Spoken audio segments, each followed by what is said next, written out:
was a brave girl today. I found a really weird-looking lizard. Want me to show it to you?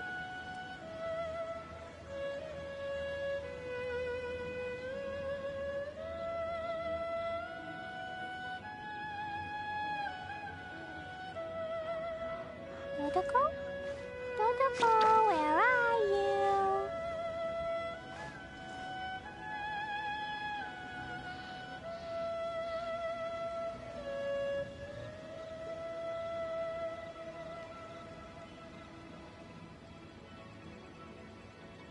Explosion inside city wall, grounded be thy woe. Explosions can hurt people, Jin can be dreadful. Mondstadt be bombed, Klee be doomed. Those are the survival rules that the Knights of Favonius gave me.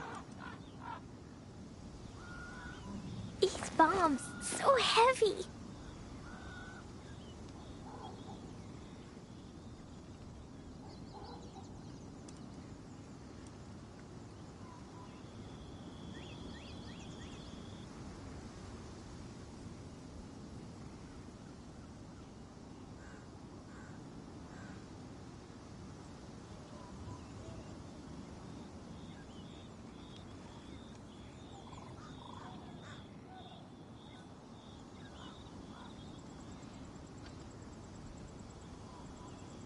Klee was a brave girl today.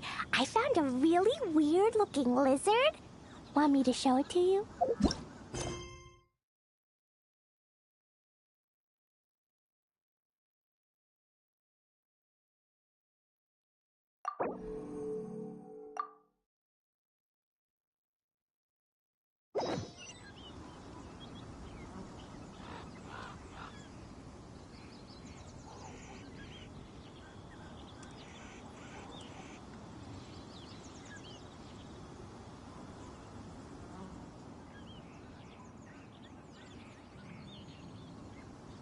These bombs, so heavy.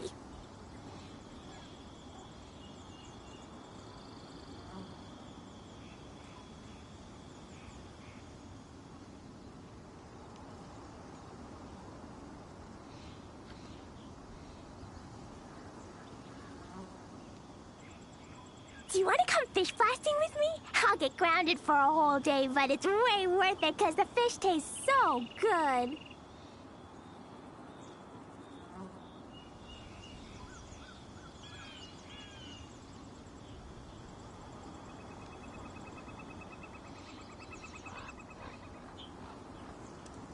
Dodoko? Dodoko, where are you?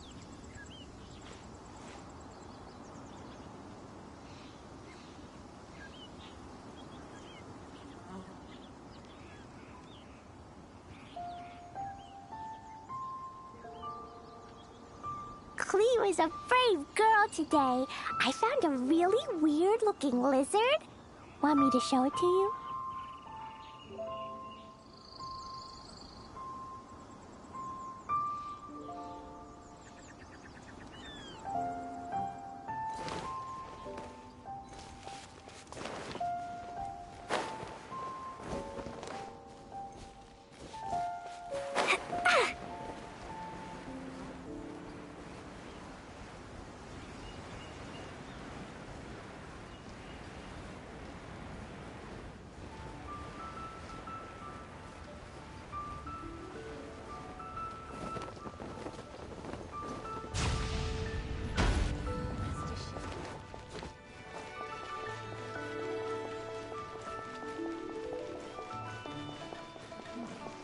La la la.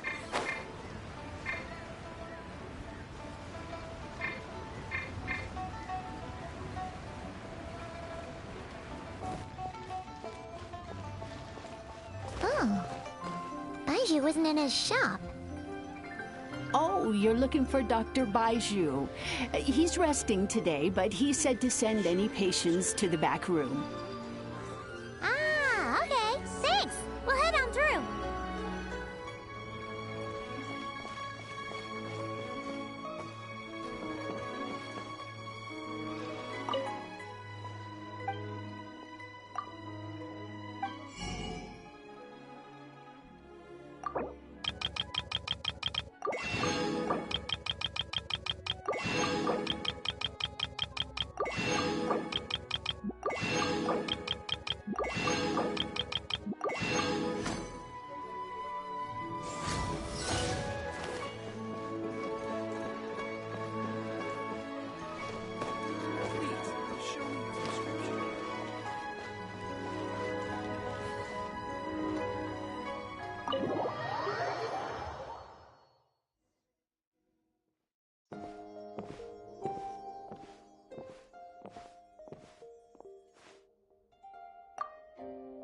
Traveler, Paimon, welcome. What can I do for you? It's the Traveler. She looks absolutely beat these days. She has these huge dark circles around her eyes, like she hasn't slept a wink. And she keeps spacing out. You have to call her name several times before she snaps out of it. What do you think it is? Is she sick?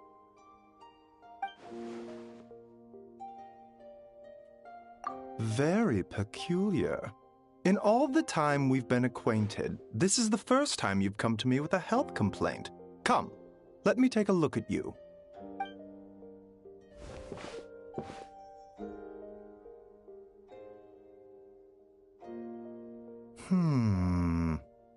Okay, Paimon does not like that expression, Baiju. It's not serious, is it? Complexion is good, eyes are clear, breathing is steady, pulse is strong. Physically, you appear to be in good condition, Traveler. In theory, your energy level should reflect that. You should be feeling right as rain. Hence my concern. A clean bill of health is usually a good thing, but in this case, it likely means your situation is more complicated. Physical illnesses come with detectable symptoms that can be used to diagnose, medicate, and cure the condition. But afflictions of a non-physical nature, they fall outside a doctor's realm of expertise. Huh? What do you mean, non-physical nature? Curses, dark magic, it's hard to say. It could just as easily be a simple case of mental fatigue. Why don't you rest here for a bit? Whatever it is we're dealing with, clues to your condition are sure to reveal themselves in time. Once we know the root cause, we can administer the right treatment.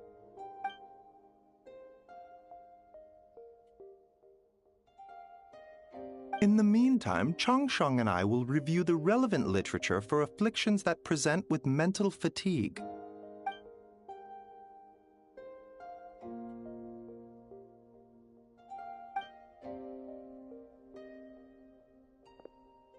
Oh, must be a rare condition if not even Baiju and Changsheng have seen it before. Well, all we can do is take their advice. You look like you're about to collapse anyway. Just get some rest. Paimon will be right here by your side. Fingers crossed you'll be all better when you wake up.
Traveler!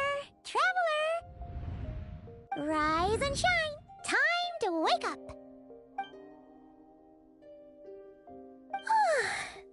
For once, you're making Paimon look like an early riser. It's already afternoon. Hopefully all that sleep did you some good. feeling a cut. What? Did you scratch yourself in your sleep? All right, let Paimon take a look. Nope, nothing there. Wait, did you have a nightmare? Okay, don't panic. Paimon heard that dreams tell us what we need by showing us the opposite. So, if you had a nightmare, maybe all you need is something to cheer you up. Come on, Paimon will treat you to something yummy.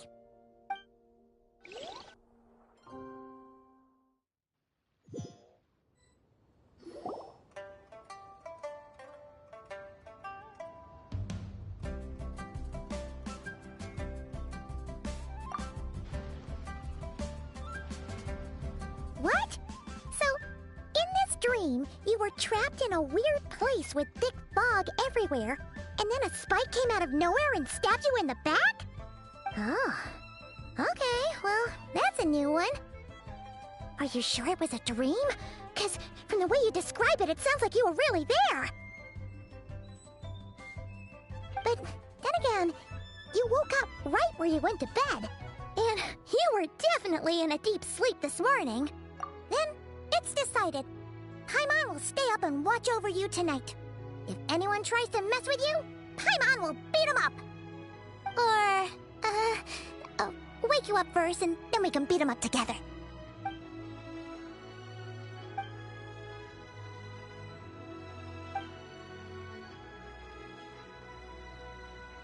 Something is missing. Did you just say something? The flesh remains whole, but the soul is incomplete. Left unresolved, the mind will wither away along with it. Ah! What the? Wait! Paimon remembers you! Your child's master! Skirk? Right! What are you doing here? The last time we saw you was at the Primordial Sea in Fontaine, right? But then we left and never learned where you went after that. Child's been looking everywhere for you, by the way. What brings you to Wanmean Restaurant of all places? You came here looking for us? And were you the one behind that hocus pocus just now? Tell me, what is it that you saw?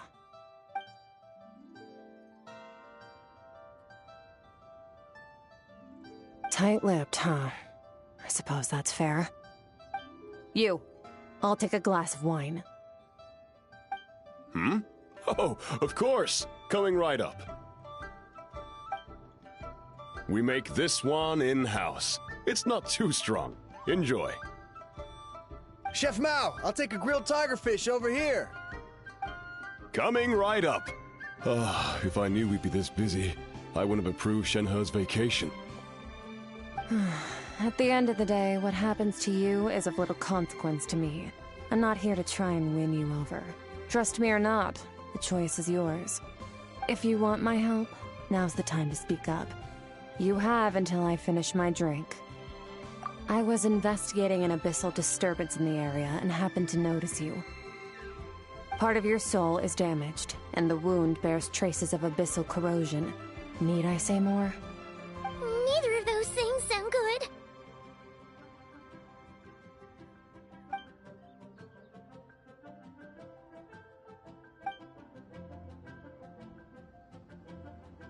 Well, should we trust her? She mentioned an abyssal disturbance. Maybe that has something to do with what's going on with you. But we could always find a different expert on the abyss to help us out. Yeah, and that thing she said about your soul being damaged is scaring, Paimon. Definitely something we should fix sooner rather than later. Skirk's an interesting one, that's for sure. But from what Child's told us, she doesn't seem evil, at least. 1, 2, 7, 10. That'll do. Well, have you made up your mind?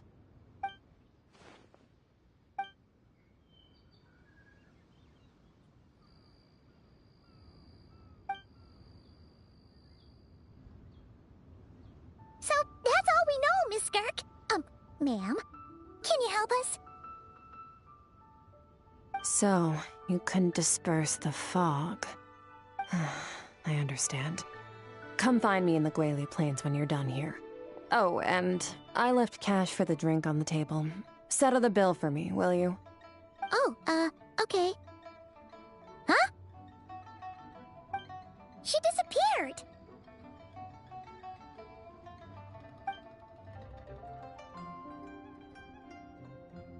Wait, hold on. You overpaid. Here's your change. Oh, no. This includes the drink, so it should be the right amount. I didn't think you two ordered a drink. We didn't. It was that lady who came and sat with us, remember? You brought it out to her yourself. You sure? I could have sworn there were only 2 of you at that table.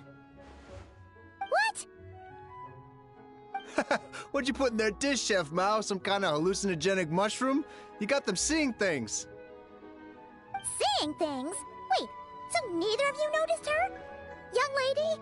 About this tall, wearing a purple dress? She ordered a glass of wine! Oh, now you mention it, that vaguely rings a bell. And it looks like I did open the wine jar, so it must have just slipped my mind. In any case, that settles your bill. Come again soon.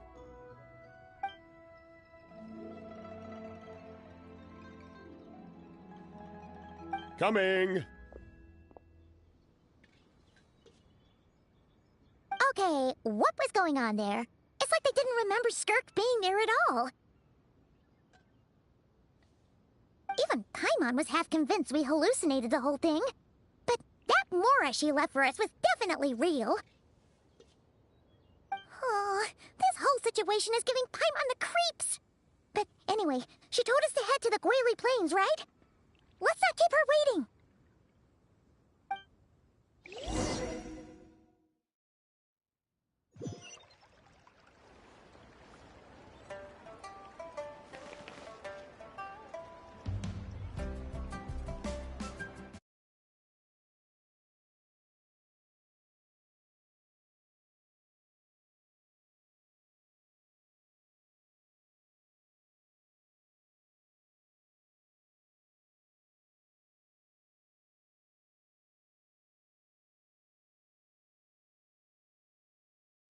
Should I save this money or invest it?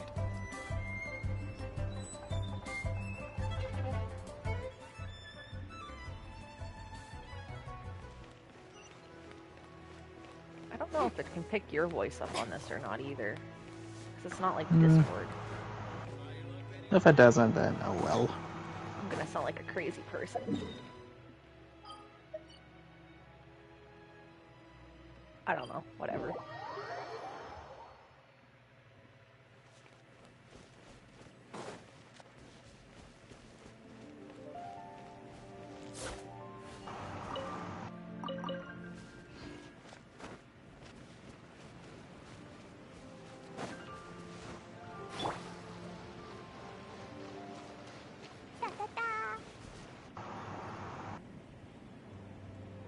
Why is it always Rift Whoa, Hounds?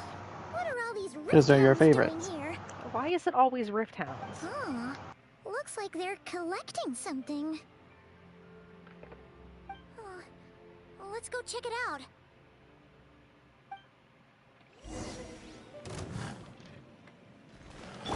Strike it, let's get to work! Blazing delight! Dumpy dumpty go! Pew! I feel like I should have brought Nahida instead. Get a bitch slap them all. This is what they were collecting. Exactly. It looks kind of like... Yeah. What is going on here? From the moment they are born, all beings with great power have an impact on this world. Even if their body is sundered and their soul extinguished, their influence remains. Gods are the most common example of that. The remnants of gods who fell thousands of years ago remain buried deep within the earth, carrying within them a warped will and a dark curse. Together, these remnants form what you call God remains. and it appears that some of those sealed here were dug up and removed.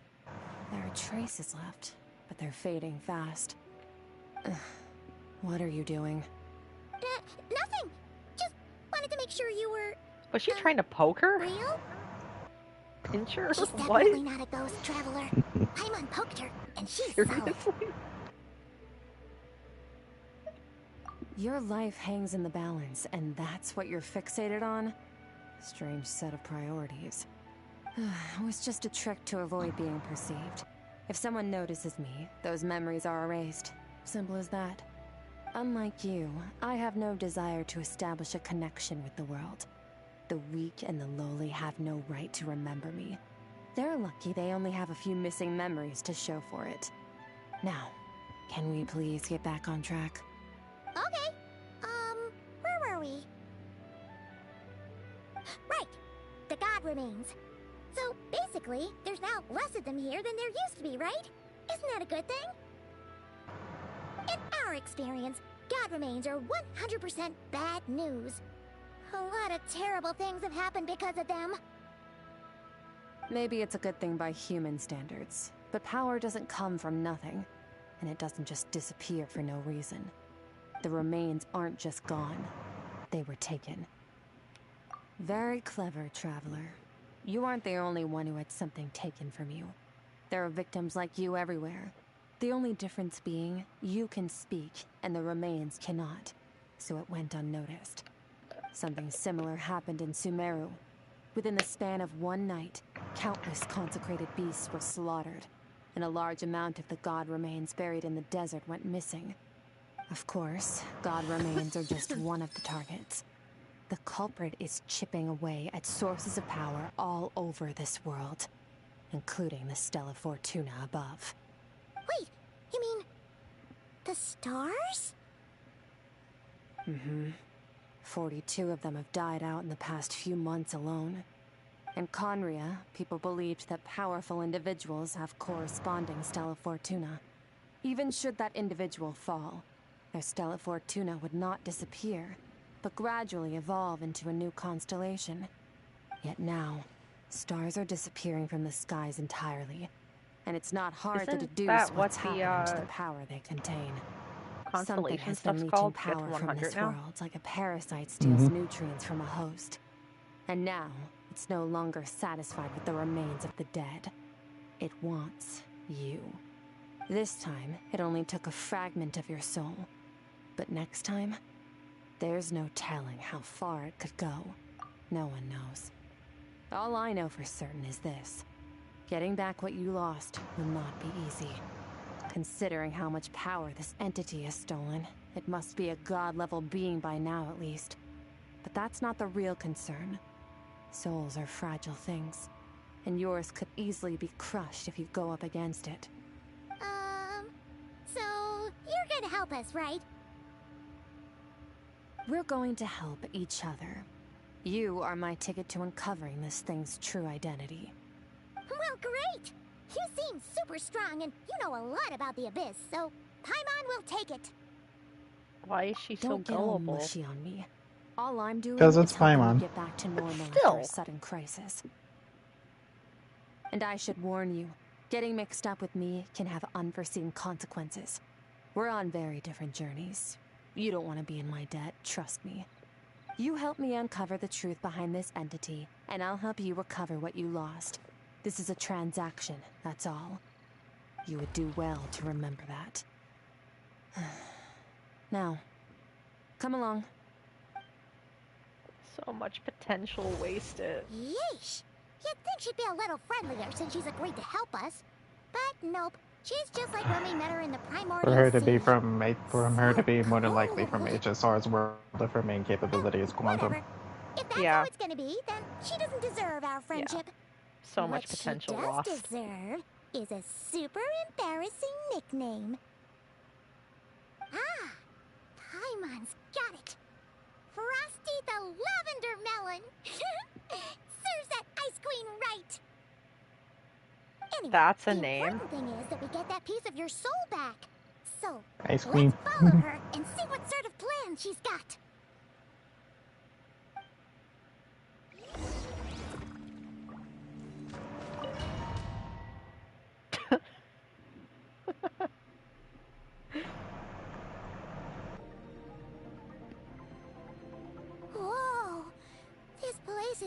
bigger than Paimon expected. Where are we? This is where I live. I suppose it's the closest thing I have to a home here. It is.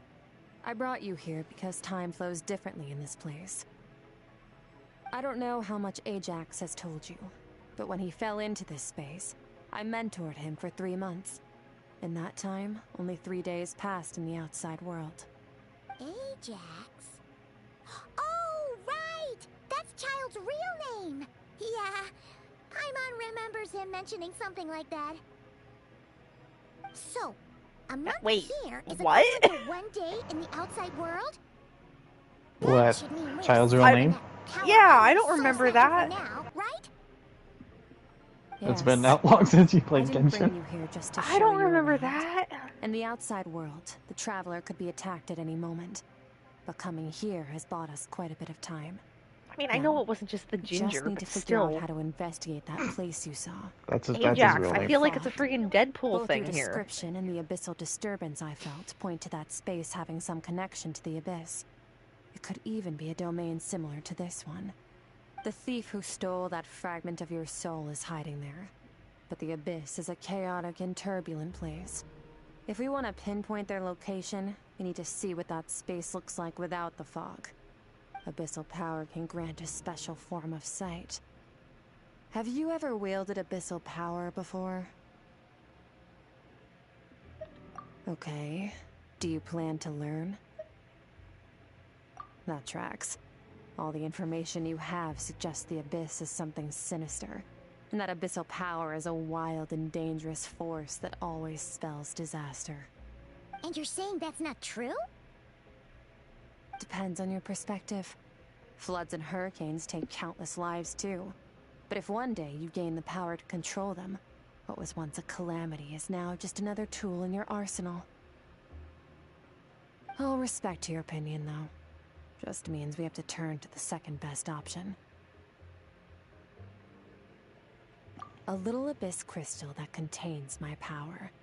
Wear it on your head, and we'll be able to perform dream mirroring when we fall asleep. Dream mirroring? It means experiencing whatever the other person is dreaming. Everything they see, think, and feel. Since you haven't studied the art of using abyssal power, and have no plans to jump in the deep end right now, I'll have to do the investigating for you. With dream mirroring, every time you slip into a deep sleep, I'll see with my own eyes whatever scene plays out in your mind. Then, I can guide you through the dream environment, and we'll take back what was stolen from you. Huh.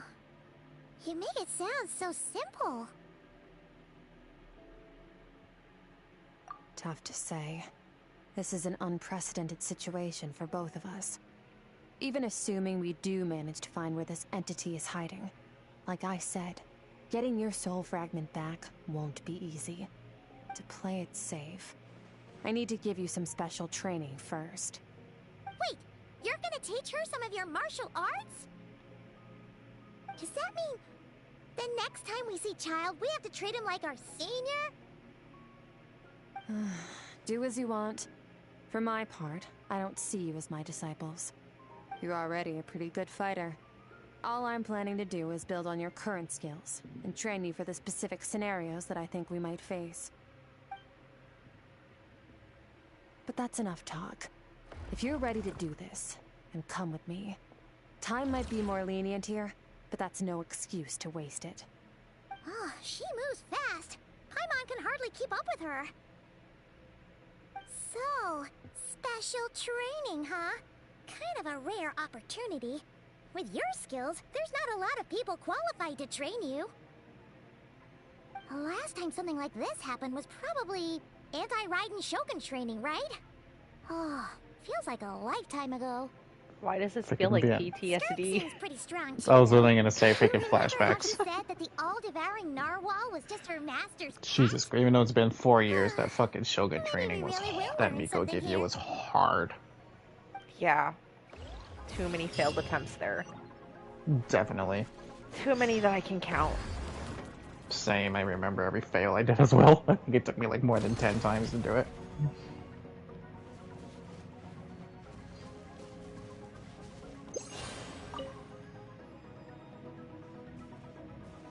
ready. Bring it on! Your training will be split into 3 stages. Testing your blade work, elemental abilities, and reasoning skills. We'll start with blade work. You're no rookie in this area, so I won't bore you with the basics. During your long journey, you've no doubt sparred with a lot of talented sword fighters. Consciously or not, you will have picked up all kinds of techniques from them. You bet! There's Kaya, Master Jean, Kuching. Oh, and Kazuha, Ayaka. Yeah, we've met sword masters like you in every nation we've been through. You sparred with a bunch of them too, right? Nice to know it's all gonna come in handy now. Don't get too smug. In sword fighting, techniques alone are not enough. You need a cohesive system to bring it all together. A style or school of fighting. To use the human body as an analogy, your style is your skeleton, the foundation, the framework. Techniques are the muscles and other flesh attached to the bones. This is where your strength comes from. Improving your sword fighting is like growing that body. If your frame got bigger and taller, but you didn't add any muscle mass, you'd be weak and flimsy. Then again, if you packed on pounds of flesh without a big enough frame to support it, you'd end up bloated and unwieldy. You need to do some introspection. Take a good, hard look at your past experiences, and figure out which parts of what you've learned are just techniques, and which parts can be used to form your own system of blade work. Only then will you get the full utility out of all your thoughts and observations along the way. Only then will every strike you deliver make perfect sense. Wait, is that it? Paimon thought you were gonna teach her some cool new moves. Like when you went swoosh and opened a tunnel to another place. One day, you'll reach a new level of power where you realize that even that's as basic a trick as any other. But right now, our sword styles are so wildly different that teaching you mere techniques is pointless. There are no shortcuts in the pursuit of power. Failure is your best teacher, and rigor is your coursework. That's all I have to say. Time to make a start. Train until you're satisfied with yourself. Now focus. Destroy the crystal columns as swiftly as you can.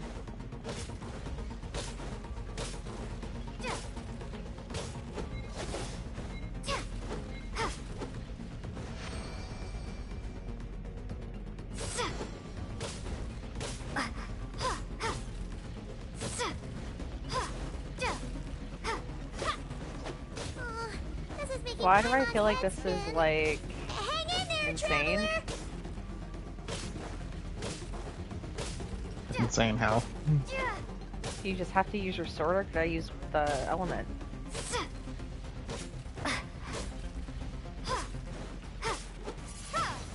Oh, I can. Use your element.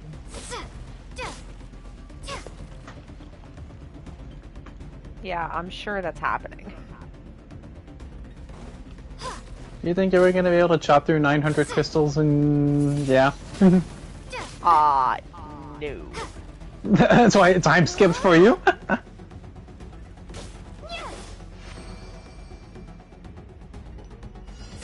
Why is there more of them?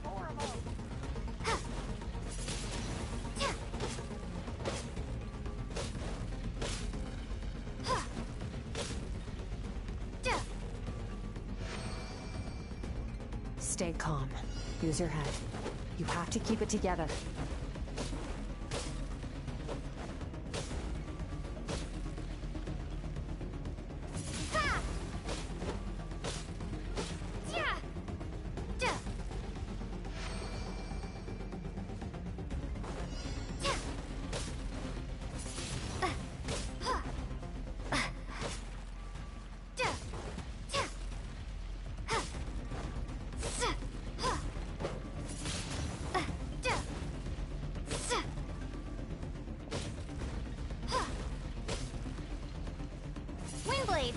Well, that failed.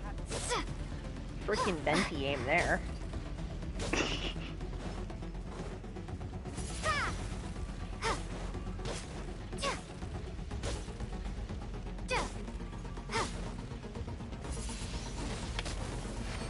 There you go. Redemption.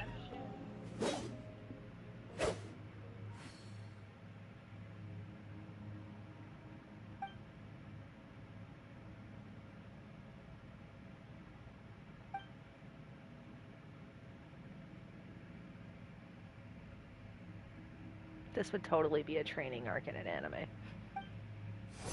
This moment will be frozen in time. Cut to the chase. Consider a moment of true mastery that you've witnessed in another person, and ask yourself, what lies beneath the surface? What's their guiding philosophy? What's their state of mind as they maneuver their weapon? Now take that and practice it right away with speed, skill, and strength, over and over, until your hand is one with your mind. This is the only path to true growth. Step on up. Dance with the waves. Wait, why is Nilu in there?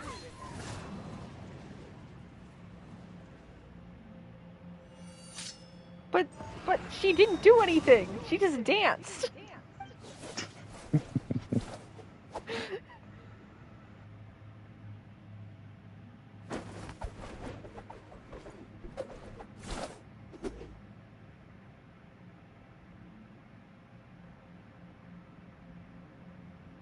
If you start to tire, empty your mind, but do not stop.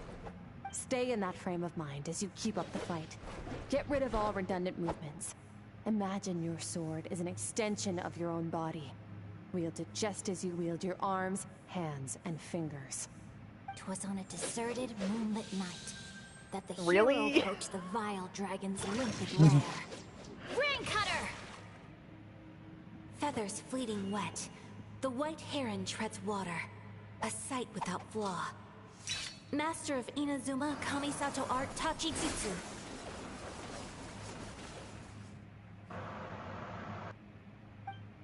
I mean, I can kind of understand Shingsho. But why Nilu, though? That doesn't make sense. That doesn't make sense. Only because she's a sword user. If you call it that.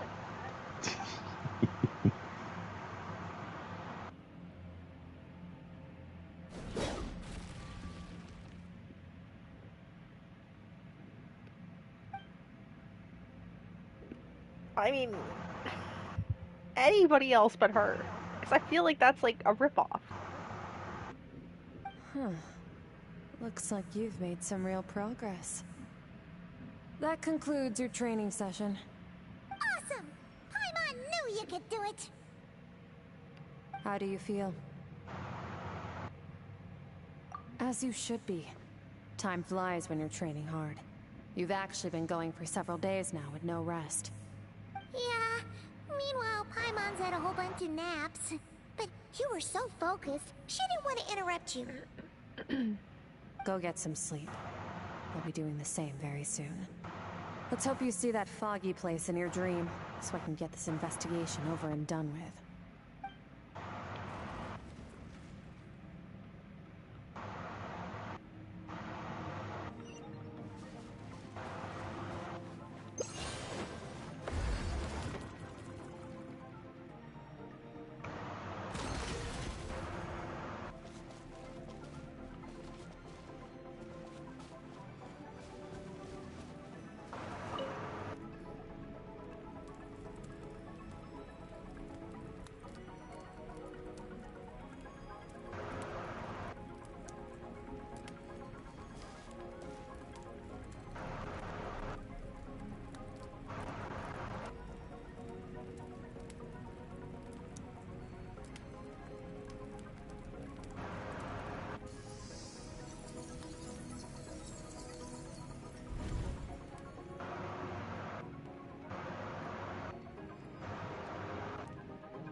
I was gonna say, don't tell me it froze.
So what is it that we're following? Yeah, let's see.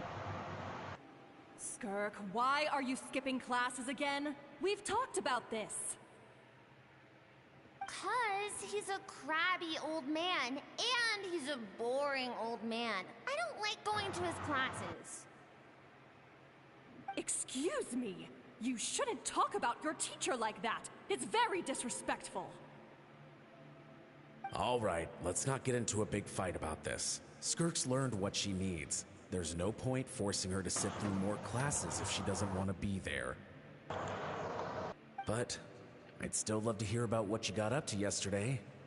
Why don't you tell your dad all about it? I went diving, and I saw this huge fish. I never knew they could get that big. It looked kind of dumb, though, with that stupid big fat head. I tried to shake its fin, but it just spat water at me. Oh, and today, I'm gonna go to that prairie up north. There's supposed to be this giant bird there that can spit fire. I bet if I climbed on its back, it could fly me all the way to the stars. Then I suppose your old dad should get one as a pet too. Otherwise, how are you gonna hear me call you for dinner up there in the stars? When it's time to eat, I'll come back on my own, Zilly. Anyway, gotta go. Bye, Mom. Bye, Dad. Wait! Put on a coat at least. You'll catch a cold. I'm talking to you, young lady. You spoil that child, you know. Ever since that merchant ship arrived, she practically lives outside. Always going on about exploring the beyond one day, whatever that means.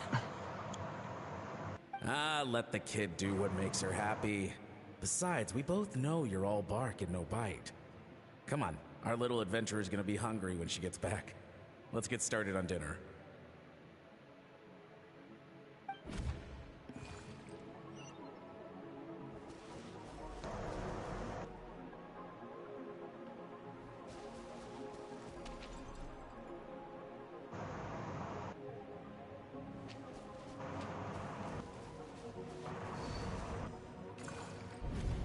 The stars shimmer high above.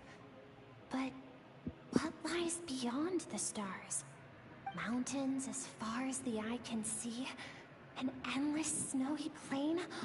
Or maybe buildings taller than the sky, like the people from the merchant ship said? I can't be the only one asking these questions. The universe is fascinating. If only I could meet some other people like me. We could set sail together and explore every corner of the world. I'm sick of being a kid. There's so many amazing things out there, and I'm ready to see them all. But for now, I'm starving. Better get back. So when they're saying a merchant ship, it's not like a boat on water, right?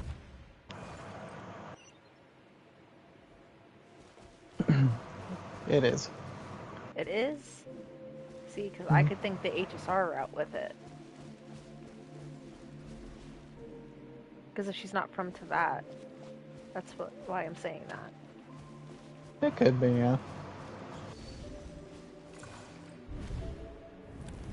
Don't let a single one of them get away! No, please, spare the children! Stay back! They're coming! Run! Help! Eliminate the threat. Take them down. Don't be scared. This way! We'll never make it! Fire. There's fire everywhere. What happened? I told you we shouldn't have trusted these outsiders!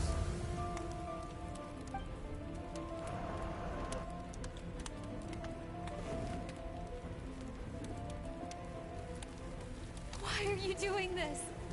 What did we do to deserve this?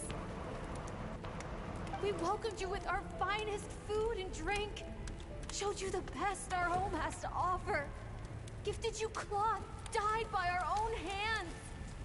And this is how you treat us? Run! Save yourselves! Captain, Zone 3 is clear and we have Zone 2 surrounded. Begin extermination. Remember the orders from upper command. No one is to be left alive. Rest assured, sir. We have enough munitions to annihilate these savages and burn their entire civilization to the ground. Good. The only ones who put up a real fight are that man and his wife, correct? What's their status? We shot the man in the ankles and the wife broke her wrist attempting to fight back. They won't be doing much more fighting. They're holed up in their home for now, but they won't last long. To prevent them from making some kind of last stand, we're planning to clear out the other zones first so we can send a bigger squadron to surround them. Well, well. Turns out some of these beasts do know how to use their claws. Now the threat these savages pose will be undeniable. That's horrible. Let them cling to what's left of their lives for a little longer. Once the other zones are cleared, I'll cut off their heads myself.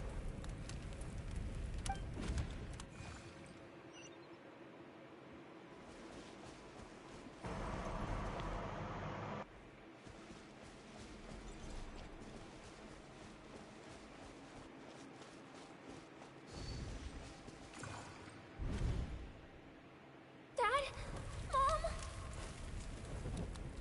Skirk, you're all right? Thank heavens. I'm so happy to see you, sweet girl. But you need to go.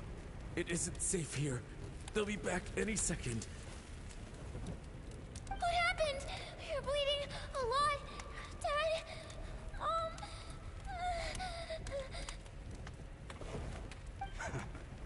This is the place. Alert all units. Prepare to surround. Run, Skirk! Run as far away as you can. Don't trust anyone. Your dad and I, we're not afraid to stare death in the face, but we need you to survive. My clever girl, so curious. You're already so brave. I know you're going to grow up to be such a positive light in this world. Whenever you miss us, just play this song. Remember, life is a gift. Don't let darkness claim it. Break down the door! Look what we have here. A savage that can pluck a tune. Well, the show's over.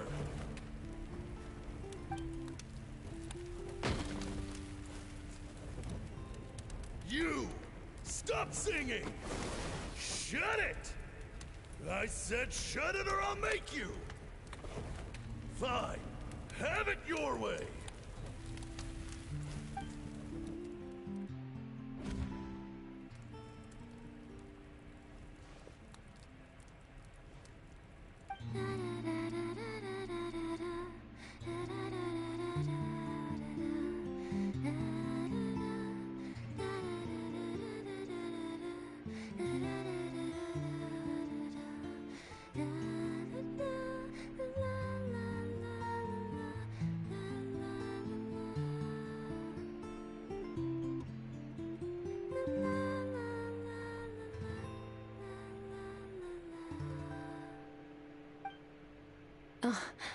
You're awake. I found a few clues while you were asleep, but it's only a start. Now, time for the second stage of your training. This time, the focus is elemental energy. Come find me when you're ready to begin.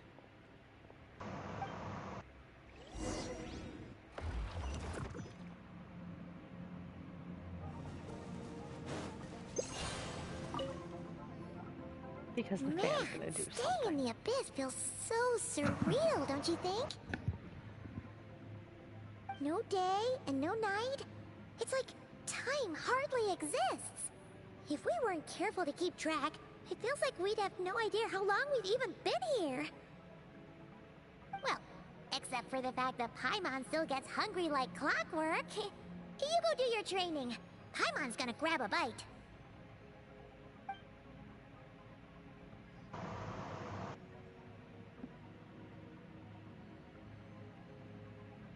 The way I see it, the pursuit of power is divided into 3 stages. The first is mastering the use of standard weapons. Next is learning how to harness natural energy. And after that, you're free to challenge even higher dimensions. The natural energy of Teyvat is, of course, elemental energy. But that's not my area of expertise. I draw from a different source of power. Abyssal power, yes. Also known as the power of the Void Realm. My master, Sertologi, is a true expert in that area. After all, he was one of the group of 5 that infamously stole the all-encompassing power of the Abyss. An act for which the people of Conria gave them the epithet, the 5 Sinners. The elemental energy of Teyvat, on the other hand, is derived from the power of the Light Realm. These 2 forms of energy exist in direct opposition to each other. Suffice to say, there's not much I can teach you this time. A keen observation, traveler. Call it respecting local norms. The Abyss stands in direct conflict with the will of this world. So, to make my life easier, I disguise my power to make it appear cryo-like in nature. It's a technique I learned from some Conrian ruins, known as the 7 Shifting Serpent. If you ever change your mind about delving into abyssal power, I can teach it to you. So I've heard. You seem to have a knack for removing abyssal power. But is purification really what's going on there? Like I said, power does not simply disappear. Just thinking out loud. Let's focus on your elemental training. That's what's gonna help us if the situation gets tricky. True growth comes from adversity, but only if you make the choice to pick yourself up again every time you fall. So, it's time to push yourself to the limit, and then keep pushing. This is the only way to advance at pace. Use the power of Animo to clear the field as fast as you can. Windblade.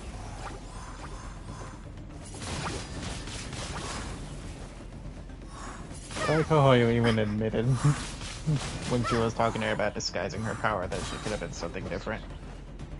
I still say there was so much opportunity wasted. To make her outside of the 7. To make her outside of the 7. So much.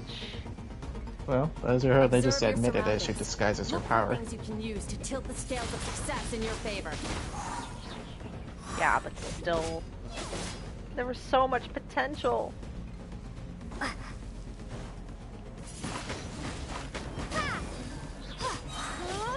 Prepare to be blown away. Really?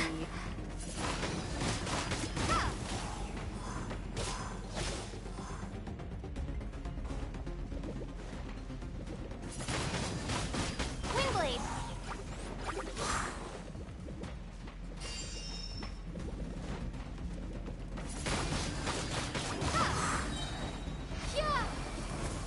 I just wasted that. Use the No, power you're of Hydro Hydro Traveler. to destroy the spikes. Oh, what the hell? I've never used Hydro Traveler.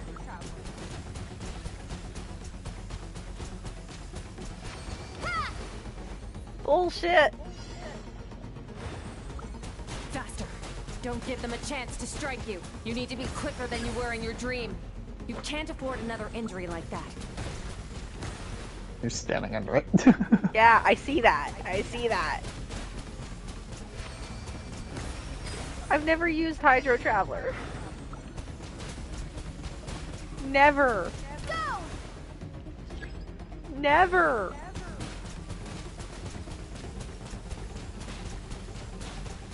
Water jet. Go. Oh, so they attack you. Mm-hmm. You have to be fast. Me, who's never friggin' used this element. Water jet.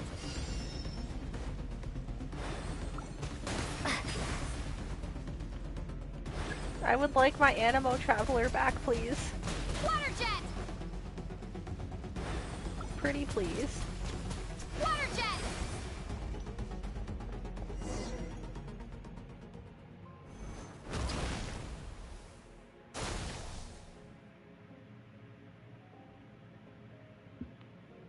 Where are you training them all at once? You just use one thing. You need to understand what makes you special. The ability to wield elemental energy without a vision and switch between the elements at will. It means your aspirations need no approval from the gods. Your power is not bound by the rules of this world. So be bold. Do not be afraid to chart your own path.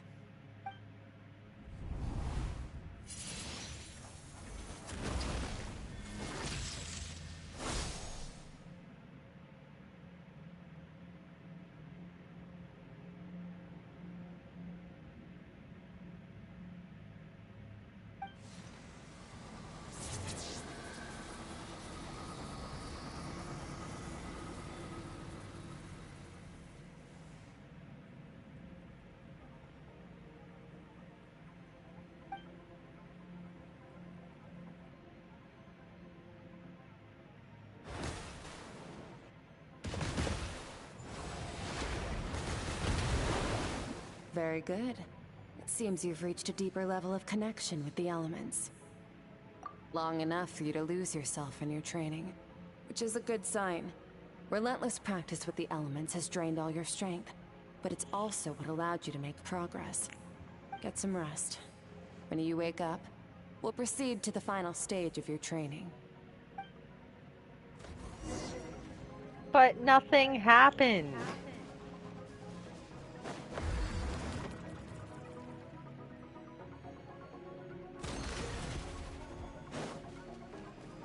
I call bullshit.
What is the secret to power?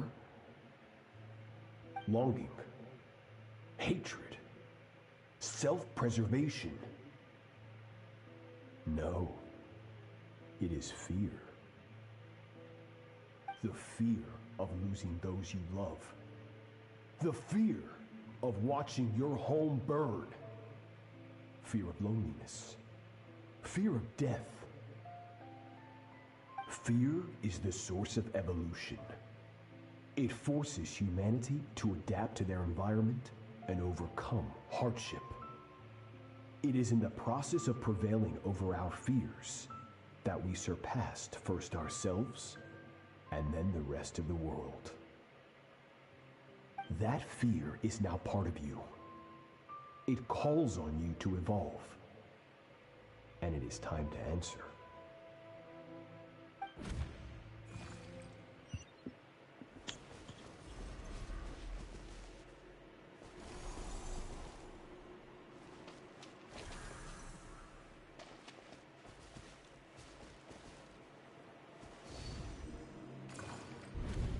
Any minute spent missing home is a minute wasted.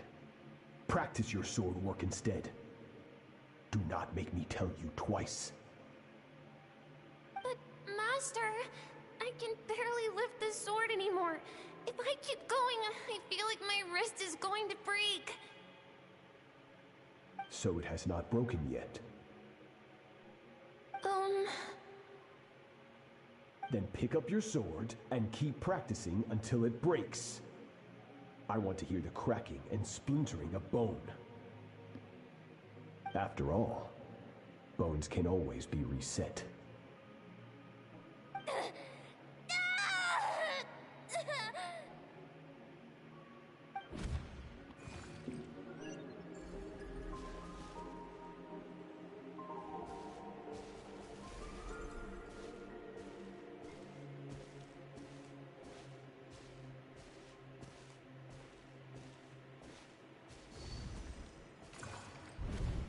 Good, Skirk. Once again, you survived. How do you feel? Cold. In pain. These are signs that you are adapting to the abyss. Each time the flesh is torn and the spirit crushed, each time you claw back from the brink of death, you become stronger. I now understand why these people sought to destroy your homeland. Your potential goes beyond even what I could have anticipated.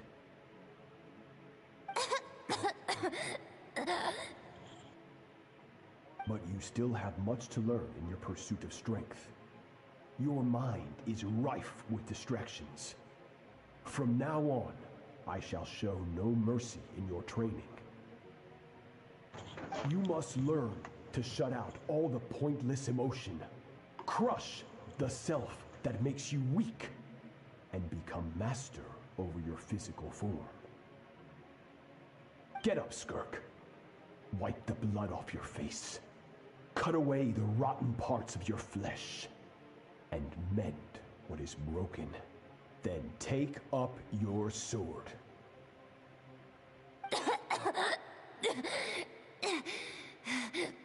Yes, Master.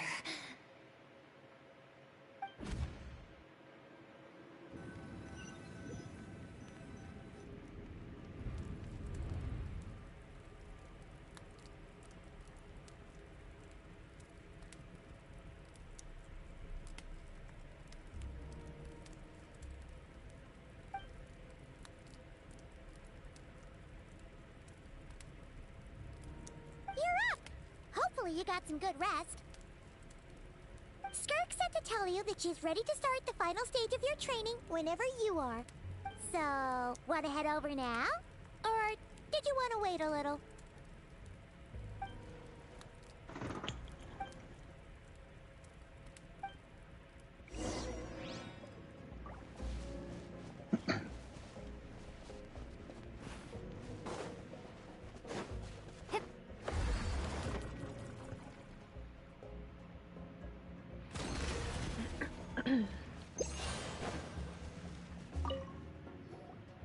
From your training so far, you have gained better command of the sword, and more control over your elemental abilities. That's only part of it. Experience is the real teacher. Your journey, the friends you have made, the dangers you have faced. These have taught you more than I ever could. Now, it's time to focus on how you react under pressure. You must be able to think rationally, even in unpredictable combat situations. To simulate this, I'm going to attack, and does you're that mean going we to block. actually get to parry Ready? again?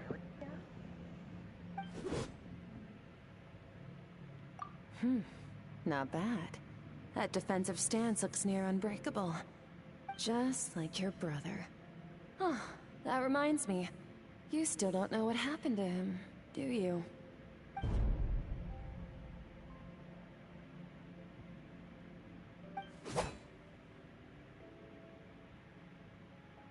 Hey, no fair! That's cheating! You think every opponent has the same moral code as you? You can denounce their deplorable methods all you want. But only if you live to tell the tale. The dead don't get to complain. Strong emotions will always arise in combat. Anxiety, anger, fear. But a true warrior is never at their whim. Only when you are free from the influence of emotion can you make the right choice, no matter the situation. How amusing. Almost sounds like you think you know me. But you don't. You can choose your own path. We are not the same. Let's begin. Try to use reason over emotion. Make the most rational and advantageous decision in any given moment. This is your final training session. Look alive. Same drill as before, but this time I'm going to interfere. Hold your focus. Ow. Why is it Hydro?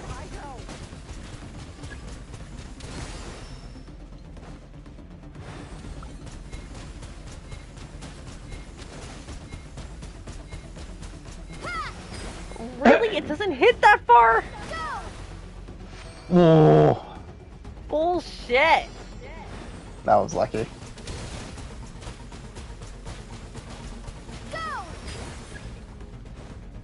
Why is it Hydro? Why is it Hydro?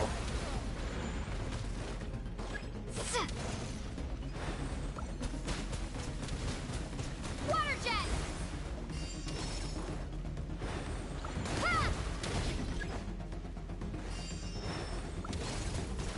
Go!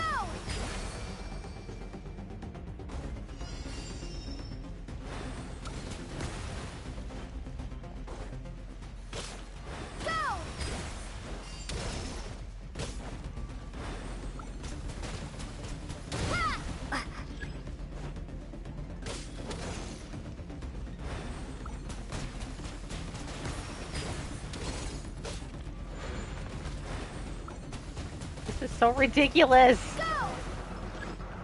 This is so freaking ridiculous. I'm using a foreign element. I can't do this. It's bullshit.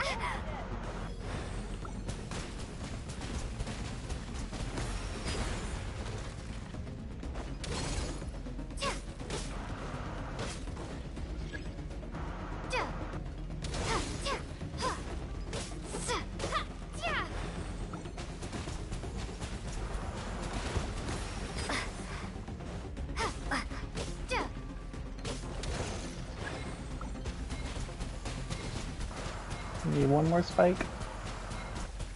It's Not bad. You got it. Expected. No, you got it.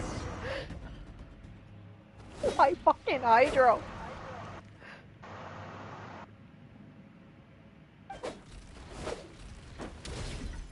You okay, Maya? What's wrong, Mama? You're getting the hang of it. The first step to controlling your emotions is controlling your mind. You want a unified train of thought. It all comes down to focus.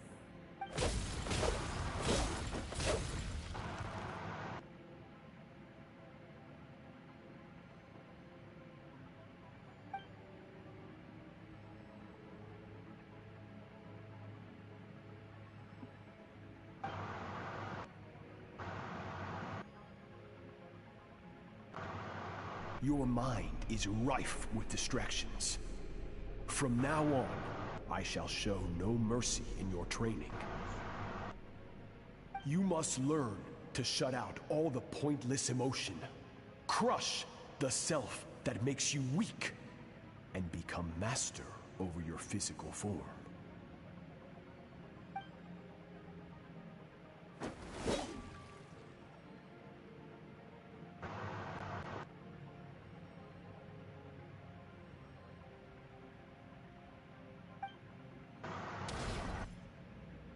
Stop. Let's pause here. One look, and I can tell your mind has wandered. That's to be expected. There's a limit to how long a human being can concentrate on one thing. Staying calm and focused sounds simple in theory, but in practice, it's more demanding than sword work or elemental abilities.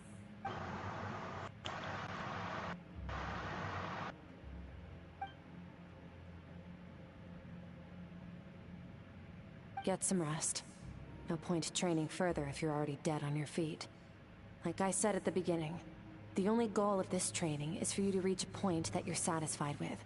You managed to push past your limits, which is a good start. You can be proud of that, and sleep well knowing that you've earned it.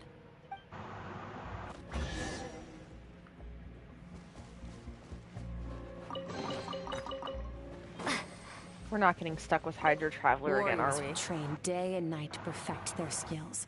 But when the battle comes, their fate may be decided in a matter of minutes. One mistake, one moment of hesitation. And just like that, all their blood, sweat, and tears were for nothing. You need to push yourself to perfection, or you might not even live to regret it. Ouch.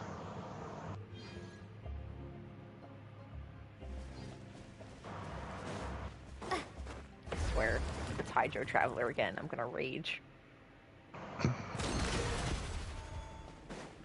can't do this. I can't do this.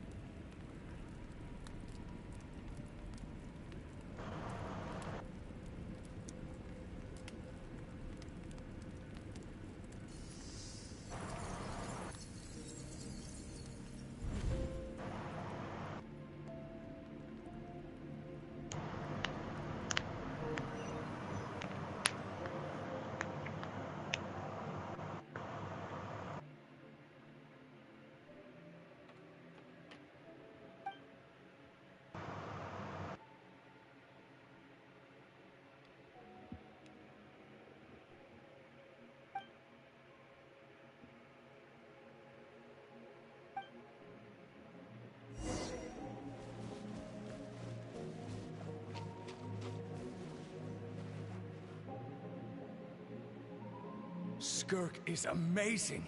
She faced down that terrifying giant and cut its head clean off. Oh, she got hurt though, didn't she? I heard it was pretty bad. Yeah, well, that's a given. But the moment she was on the mend, she got right back to practicing her sword work. I heard Master suffered a grave injury once too. Lost an arm and a leg and still came back stronger than ever. Skirk's becoming more like him by the day.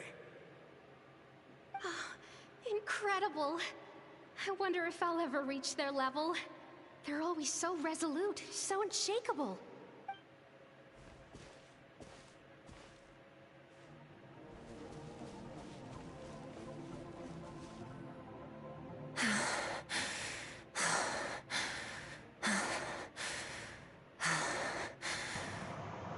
Pathetic. You're not even trying. You're so much weaker than you think. Skirk, have you become a positive light in this world?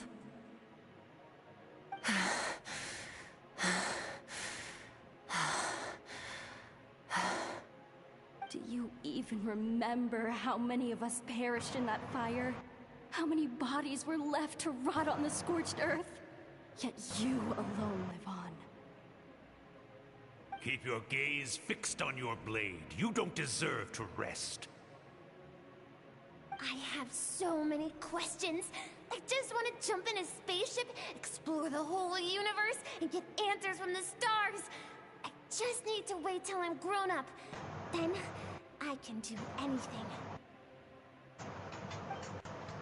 Now, you must bid farewell to who you were in the past and become someone stronger. Run, Skirk, run! Only death awaits us here. Keep running, and don't ever look back.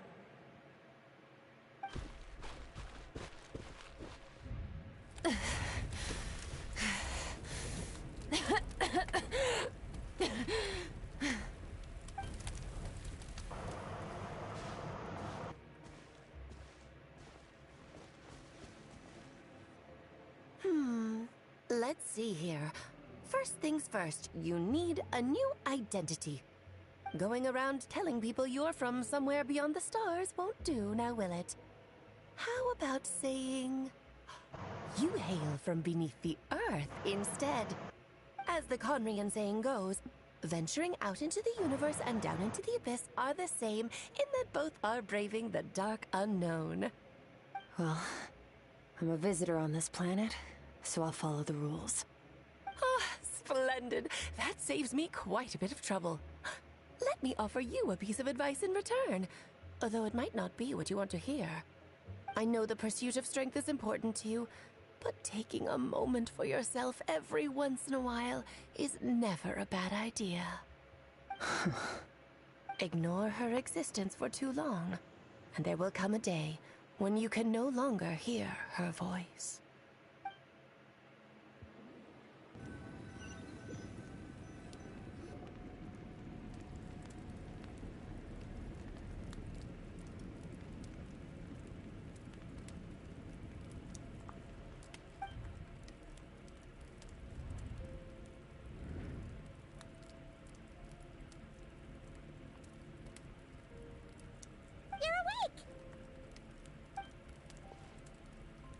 Be starving, right?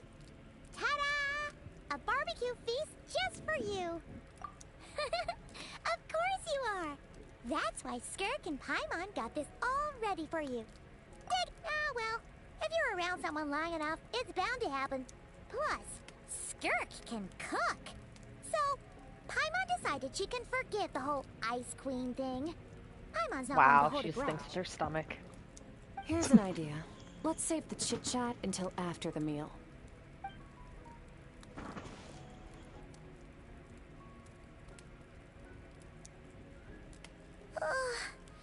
So full.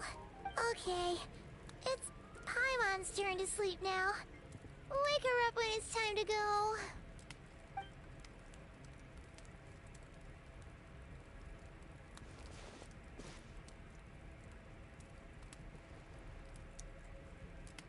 I have good news. First, Your training is complete. You have what it takes to wield immense power. Now it's just a matter of putting it into practice. Continue to learn from your journey and hone your skills against formidable opponents. Second, I've located the culprit we've been searching for. Next, we just need to retrieve the missing part of your soul, and our business will be concluded. When Ajax trained with me, he once told me he was bursting with questions. So I allowed him to ask me 3 of them before he left. You and I may never meet again, Traveler. So if there's anything you want to ask me, now's your opportunity. Just like Ajax, I'll answer 3 of your questions.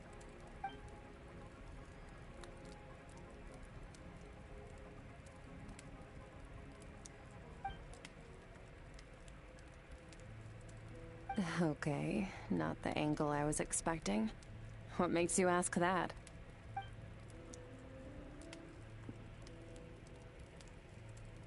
This would be so much better if it was freaking voiced.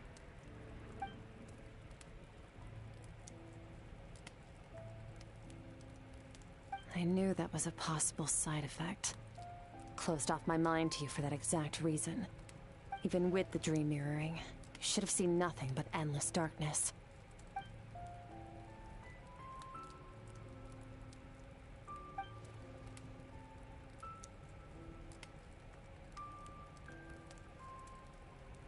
Whatever.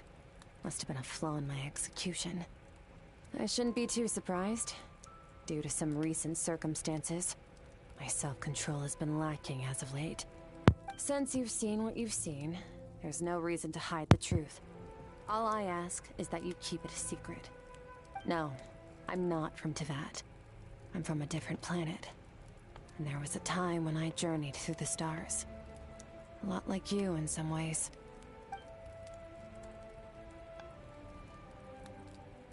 No, we're different in that respect. You're influencing the fate of this world. But me, I'm just passing through. Several hundred years ago, my master, Sertologi, opened the border between worlds and sent me here. But this is not my home. And one day, I'll return to the vast unknown of space. So, there you have it. On to your second question.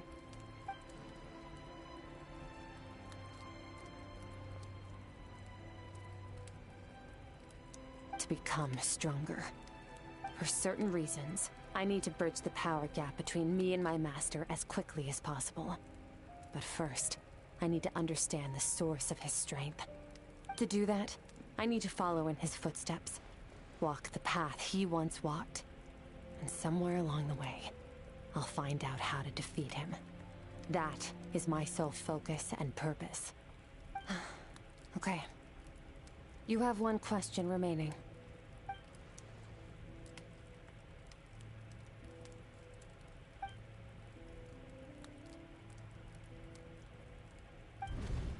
You make it sound so easy. Ever since the incident I experienced there, I've never stopped searching for Master Skirk and that unknown abyss. But it's been years now, and I've still found nothing.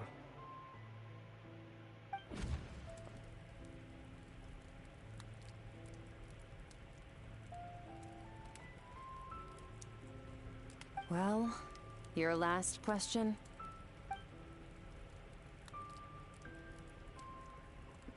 Ajax. His situation is different than yours. Before you ever crossed paths with me, you'd already encountered many formidable people, studied their techniques, and developed your own skill set. So, during your training, all I had to do was build upon that foundation. But Ajax was so young when he came to me. A complete blank canvas. Children can't help but imitate their role models. In the long run, that would only hinder his growth. Once Ajax has enough strength in his own right, I will allow us to meet again. Until then, let that motivate him to reach his full potential.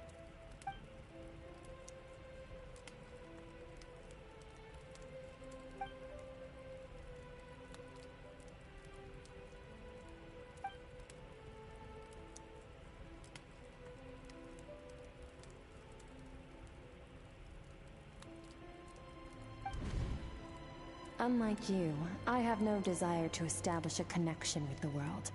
The weak and the lowly have no right to remember me. They're lucky they only have a few missing memories to show for it.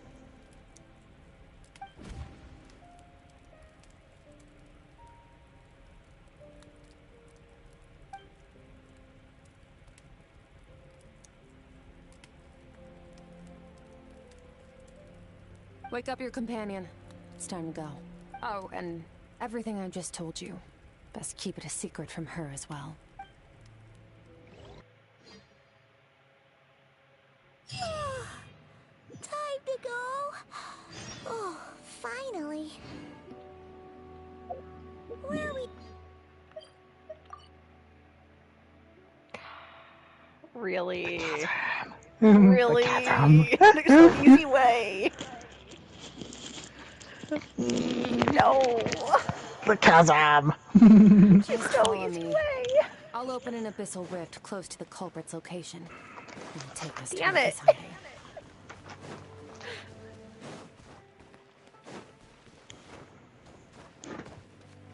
There's no easy way.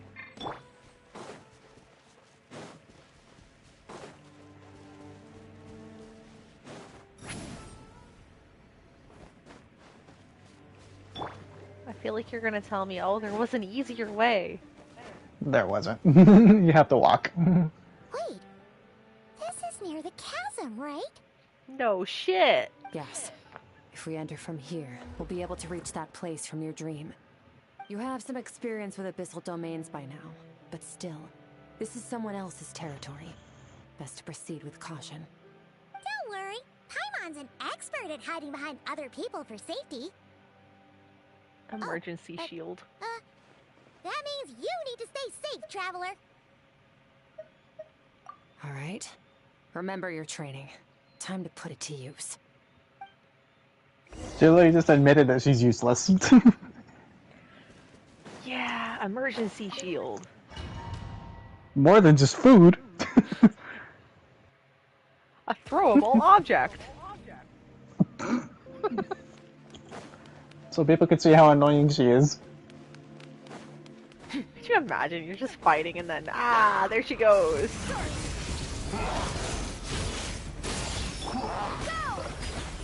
Oh, fucking... Why does it have to be Hydro? I hate it.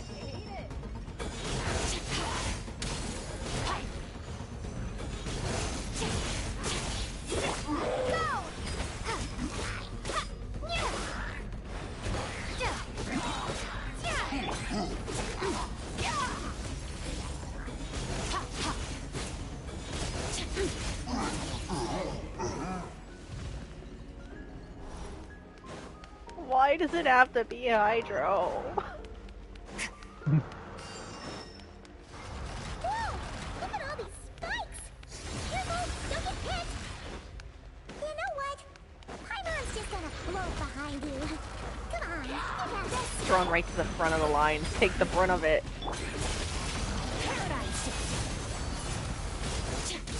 Hey, what are you two doing?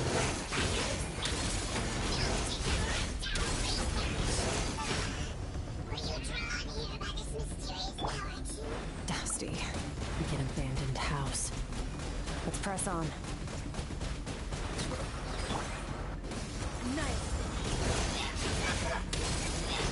What are those things? Something Hydro Traver picks up. I forgot what they do though. I mean, I have no freaking clue. Either, since I mostly use Dendro Traveler. Me, who stayed with the original from the get-go. Starting power.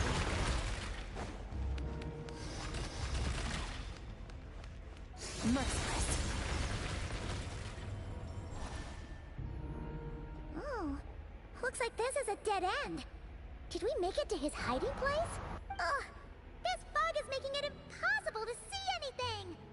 Quick, throw Paimon. This She'll should make be an the place opening. where you were attacked, traveler. The missing part of your soul should be nearby. Can you sense where it is?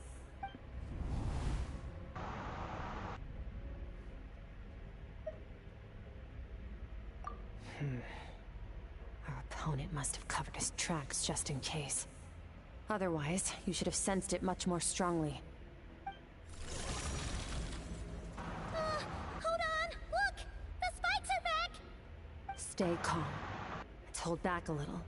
Give our enemy some wiggle room so we can see what we're dealing with. If you're too reckless, we might be playing right into his hands. Our enemy took part of your soul for a reason. It's likely he integrated it into his attack somehow. If we're smart about this, we can track it down.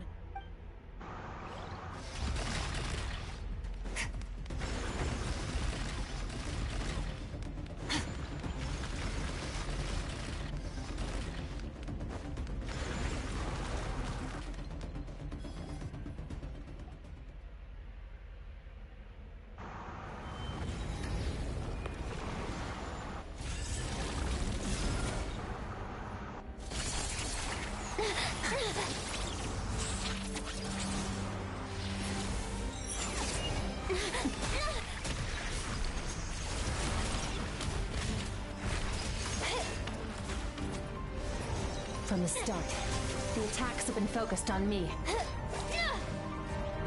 Trying to break through my defenses? I see.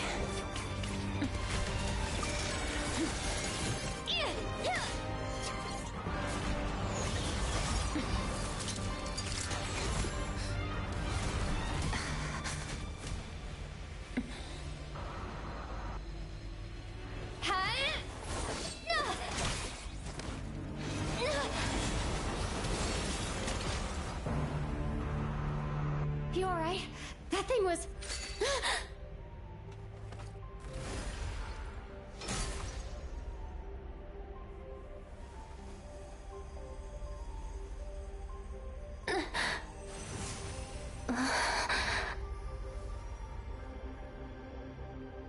There.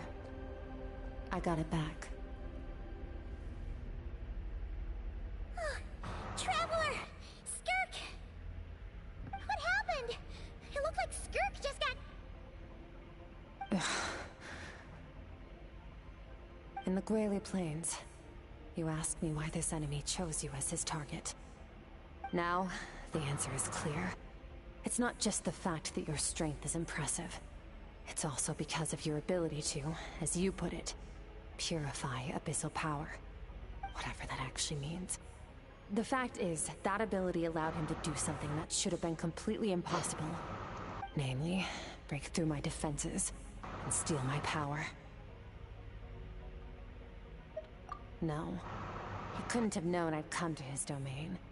He only stole your soul fragment because he knew the value of its power. I doubt he expected it to come in handy so soon. Call it fate, if you want. I believe that's the term they use in this world for arbitrary coincidences like this. In any case, it works to our advantage. Once I realized what he was using that power for, it gave me the chance to get back what you lost. I'll cope. Well, done gorging? Good. Time to answer some questions. How did you get the power of the all-devouring narwhal? The all-devouring narwhal? Oh, of course! Paimon knew that spike thing looked familiar. It looks just like that narwhal's horn! I highly doubt you acquired that power through your own strength. Tell me I'm wrong. You're desperate enough to scour the land for god remains and whatever vestiges of power you can find. That alone proves you wouldn't be able to defeat a creature like that. Which leaves one possibility. You know my master, the Foul, Sertologi. The Foul? Who dares call him Foul?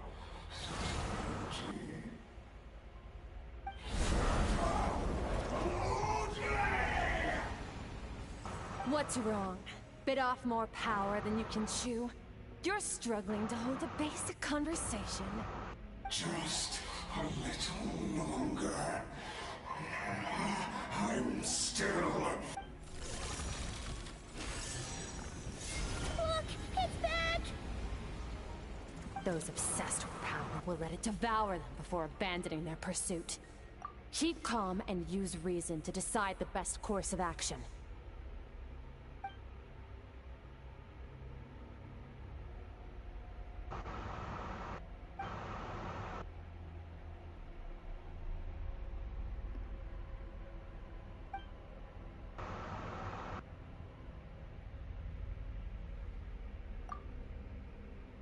Wise decision. Final victory doesn't always come after a single battle. You've got your soul fragment back, so we both got what we came for.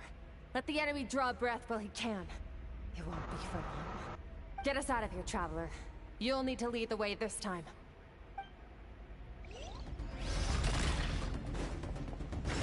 Did you notice something there, though? No, I'm confused. The wound is minor. During the actual cutscene, though? She used freaking Animo. Not just that, but did you notice? What? The Traveler was voiced there. Yes, I did notice, but I mean, I'm not gonna be like, oh my god. So my reason when I heard that is that they must have returned for some lines, but not all of them. If you get what I mean. Yeah.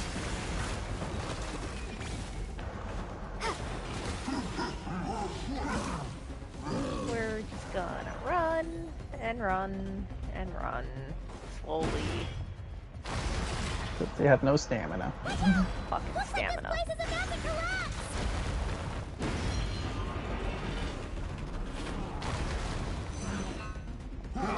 So, this guy's power has something to do with the all-devouring narwhal.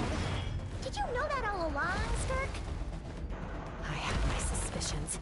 That's why I decided to investigate in the first place. But...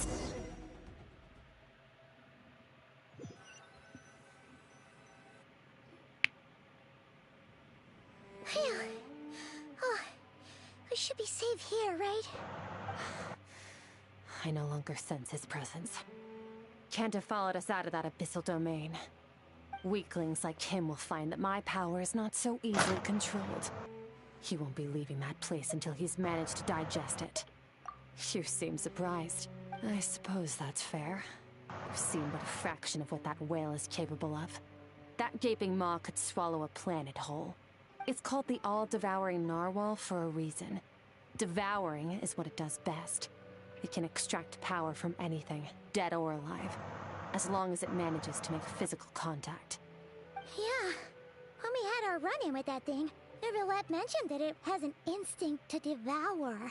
Your dragon friend recognized the nature of its abilities and used the power of Hydro to protect you. That worked because it was in a satiated state, so it was somewhat less aggressive than usual. It's a different story when it has no more power to feed off of. That's when its true voracious nature kicks in. It could devour everything on the planet in that state, which is why I cast it into that void space. But I hadn't counted on there being anyone left on this planet capable of wielding its power. To me, that says he must have encountered the whale a long time ago. Meaning, he must have known my master. Exactly. It told me everything I needed to know. Hence why I said we both got what we came for. And I believe that brings our transaction to an end. Now that you're whole again, you can get back to your own journey. I'll handle the rest of this situation myself. No way! We can't leave now! Something was stolen from you because of us! We have to help you get it back! This isn't my first taste of failure or losing power. When you fall, you get back up again and become stronger. That's how it is. But what if that monster finds you before you're all better? Plus, how are you gonna get home? It's not like you can just go swoosh and open a door to the abyss again. Not without your full strength. So, sticking with us for the time being doesn't sound so bad, does it? Fair enough. Then take this. What is it? The bag of Mora. Nothing in this world is free. I know that much. I'll leave the planning to you. Hurry up and We should take Skirk somewhere she can rest. Paimon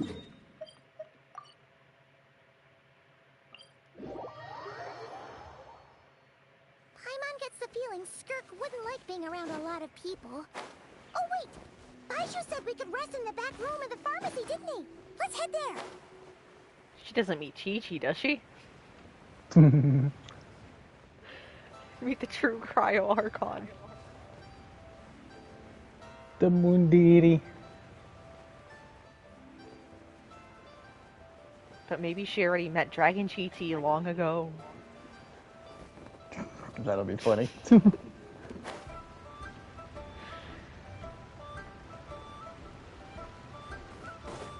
But if anything, the Cryo Archon or the Moon deities being centered around Columbina right now. Well, you know the joke I'm making. I know, but in all seriousness, that's what it's leaning to. Because Hoyo pushed out a picture with all the Archons with Columbina in the background. Does she have a Maybe a job or false something? god. Wait, no. After what we saw at Wamin Restaurant, that seems You know the impossible. Cryo Archon Can has you to look like imagine? Bronya. It You would go know something that. like... I'll be collecting my paycheck now, boss. Oh, sure thing. Wait, who are you? Have we met? Huh. Can't hold a job if you make everyone forget about you. Why does she sound like a chipmunk? So, what did she do to get all this Mora? Ugh. Claimed some buried treasure, took care of a few monsters that were causing trouble. Nothing untoward. It's safe to use. Ah! You heard all that? A sonorous voice like yours is hard to miss. I wouldn't be surprised if the sound of it traveled to the nearest mountaintop. Then, did you by chance happen to hear Paimon's little, joke earlier? You mean when you called me Frosty the Lavender Melon? No, sorry. Paimon totally misspoke just now. She didn't say that at all. It was, a Paimon lookalike. Yeah, she's a piece of work, that one. Always impersonating Paimon and giving people weird nicknames. Wow. Okay, fine. The truth is, Paimon didn't like you all that much at the start. But things are different now. You helped the Traveler in a big way, so... What do you say? Friends? Ugh. I noticed there was only one bed. Go ahead and get some rest. Wait, what about you? I don't get tired, and I don't need rest. I'm going to practice my sword work. That should help me regain some strength. But your shoulder... Hey, don't just leave!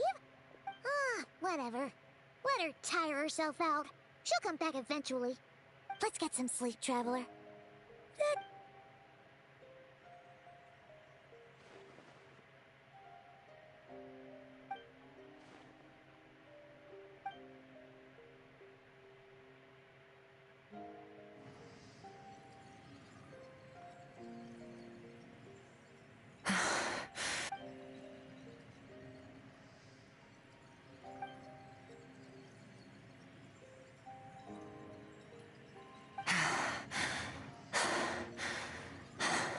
Quiet.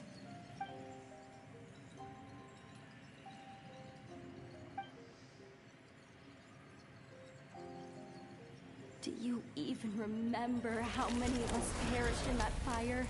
How many bodies were left to rot on the scorched earth? Yet you alone live on. Keep your gaze fixed on your blade. You don't deserve to rest. Run, Skirk. Run! Only death awaits us here. Keep running, and don't ever look back.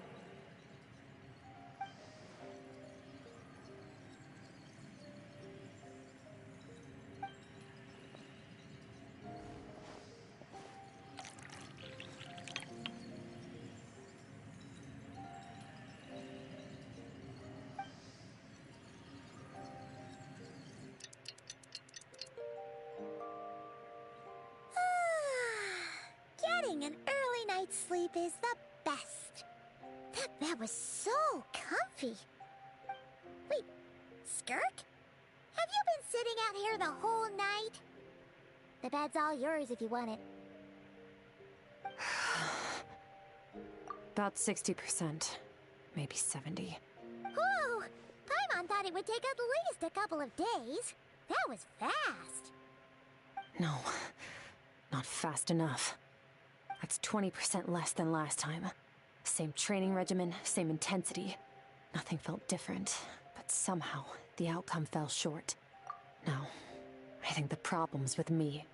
I need to meditate for the next 2 days. Deep introspection should help me find the issue. Ooh, sounds intense. We'll watch over you in the meantime then. Thanks. See you in 2 days.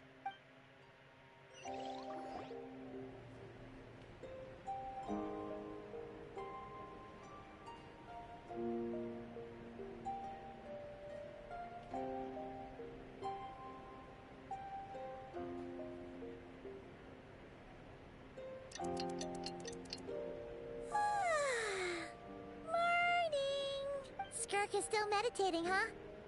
It's been 2 days already. Shouldn't she be awake by now? Paimon can't think of anything we can do to help. Oh, wait! Breakfast! That's it! Paimon will go get breakfast! Skirk is gonna be starving when she wakes up. Be right back.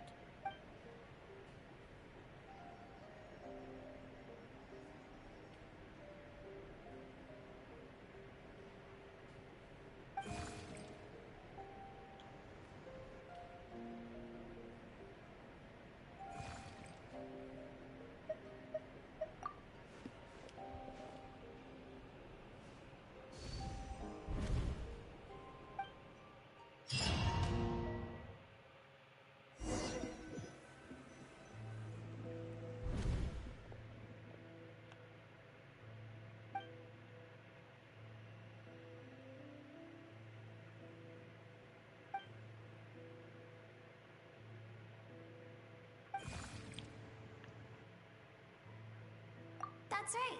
This is Skirk's inner world. Think of it as the threshold between the soul and dreams.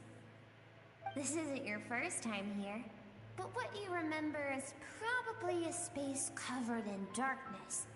I only managed to illuminate a small portion for you back then. Actually, it's my first time talking to someone like this. I only managed to break free and bring you here because the injury weakened her power. I guess that's why I can speak again, too. So this is her inner self, basically. Fate, if you want. I think that's the word they use in this world for lucky coincidences like this, right? Now, before I take you to her, I gotta ask. You're the first outside visitor to ever come here, so what's your impression of this place? Oh, you noticed. This river represents Skirk's strength. Strength accumulates over time. It is the summation of a person's lived experience. So this river is where all the fragments of Skirk's life should converge into a single stream of memories and emotions, flowing forward as one. But as you can see, this river has been severed numerous times. It's because Skirk doesn't like who she was in the past. When all she sees reflected in the river is a disgraceful shadow of who she was, she cuts through water and rock with the sword of reason, severs her connection with the past, and begins anew. You must learn to shut out all the pointless emotion. Crush the self that makes you weak, and become master over your physical form. This isn't my first taste of failure or losing power. When you fall, you get back up again and become stronger. That's how it is.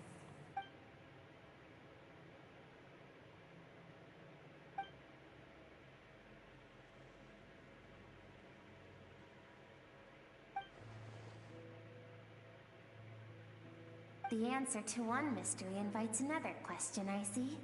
Let's follow the river upstream. There among the cliffs, among the memories etched into her heart, lies the truth of it all. Soon, you'll understand everything.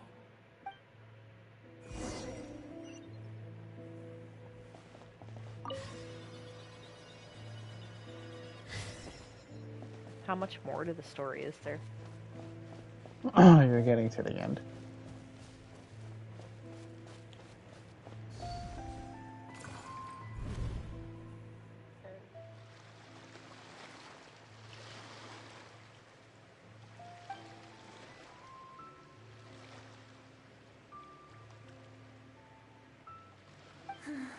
I've always thought that, even when falling leaves don't come from the same tree, they can still form bonds of kinship when they meet. Like meteors, You both made a journey through the stars. Both travelers who have landed on a planet that is not your home. Yet, when she first noticed your presence, although she hesitated for a moment, she still chose to walk away, indifferent as ever.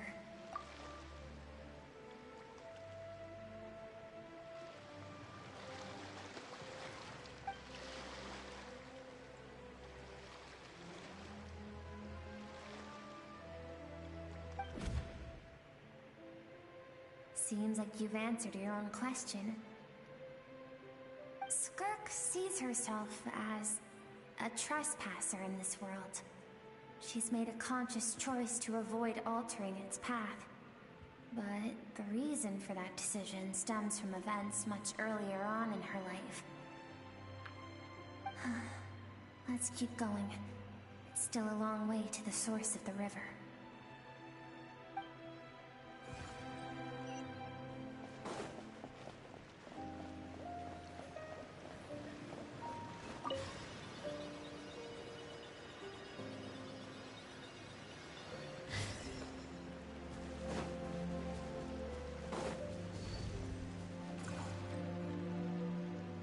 Now have what it takes to wield immense power. From this day forth, I shall teach you no more. No one can become a worthy warrior through imitation alone.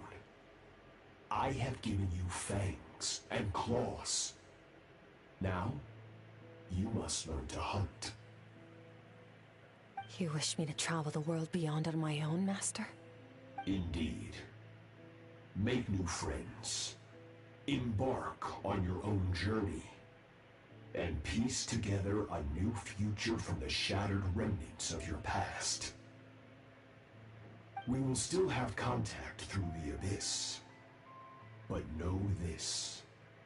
One day, I will take the life you worked so hard to rebuild and reduce it to ashes. Just like the fire that haunts your mind. Freaking quantum sign in the background. Why do you do that? I have told you before. So much is potential. The catalyst for human evolution. You have tasted loss. You have known fear, so deep it can be felt in the bones. But as living beings, we all have an instinct to detach from that which harms us. And thus, pain dampens over time.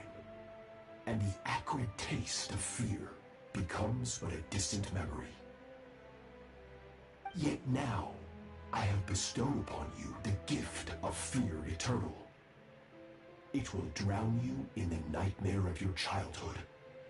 Or it shall drive you to defeat me, whatever the cost.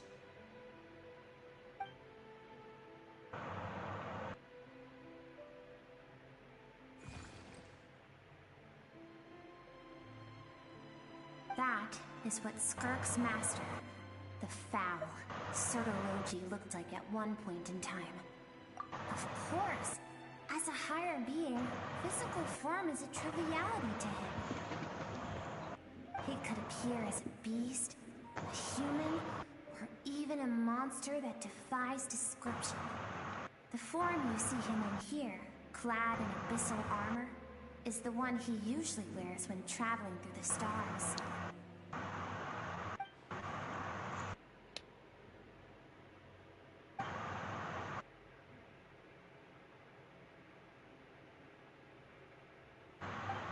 For certain reasons, I need to bridge the power gap between me and my master as quickly as possible. But first, I need to understand the source of his strength.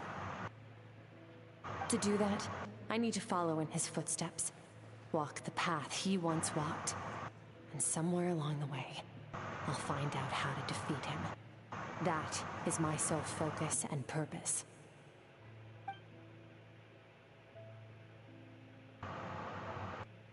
I'll let you in on a little secret. The real Surdology is terrifying. The scope of his power is impossible to understand until you experience it firsthand. It is absolute, The power to crush all things. Shall we keep going? Let's see. We're about halfway there.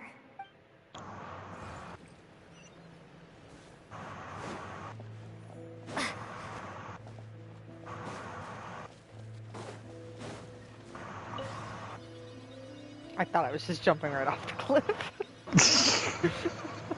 I really did. That would have been funny.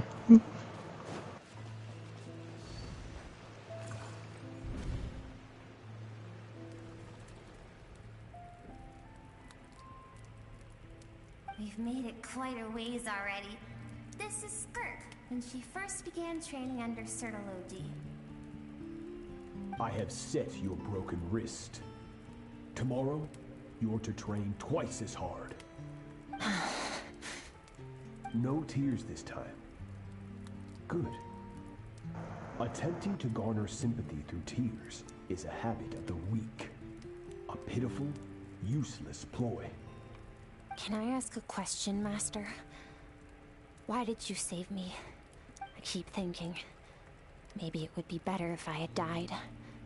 I wouldn't be haunted by that fire all the time. I wouldn't have to go on like this. I saved you because I have a plan for you. It has been too long since I fought a battle that demanded my full strength, and I hunger for it. Every so-called genius and prodigy I have faced has crumbled like sand underfoot.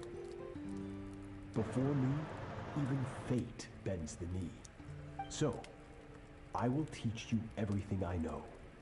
Train you by whatever means necessary, in the hope that one day, you might surprise me. But I don't want to draw my sword against you, Master. What you want matters little. Among the boundless sea of stars, the cries of the weak are but faint murmurs that disappear into the void. You of all people know that well. Yes, Master. From that day forward, all she knew was grueling training, emptiness, and fatigue. After some time, her talent bloomed, and she gained control over her emotions, like her master. How should I put it? It was not that human emotion disappeared from her heart, but that reason came to dictate all she was allowed to feel. I suppose it was at this point that she became the Skirk you know today.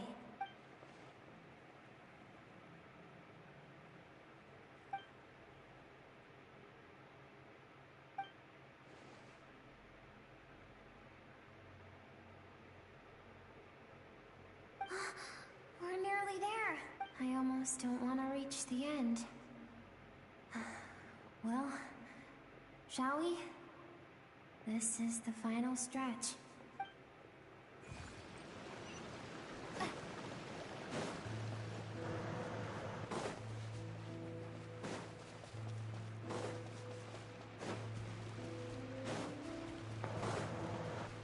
I thought I was going over the edge again. You just walk off. Completely miss it.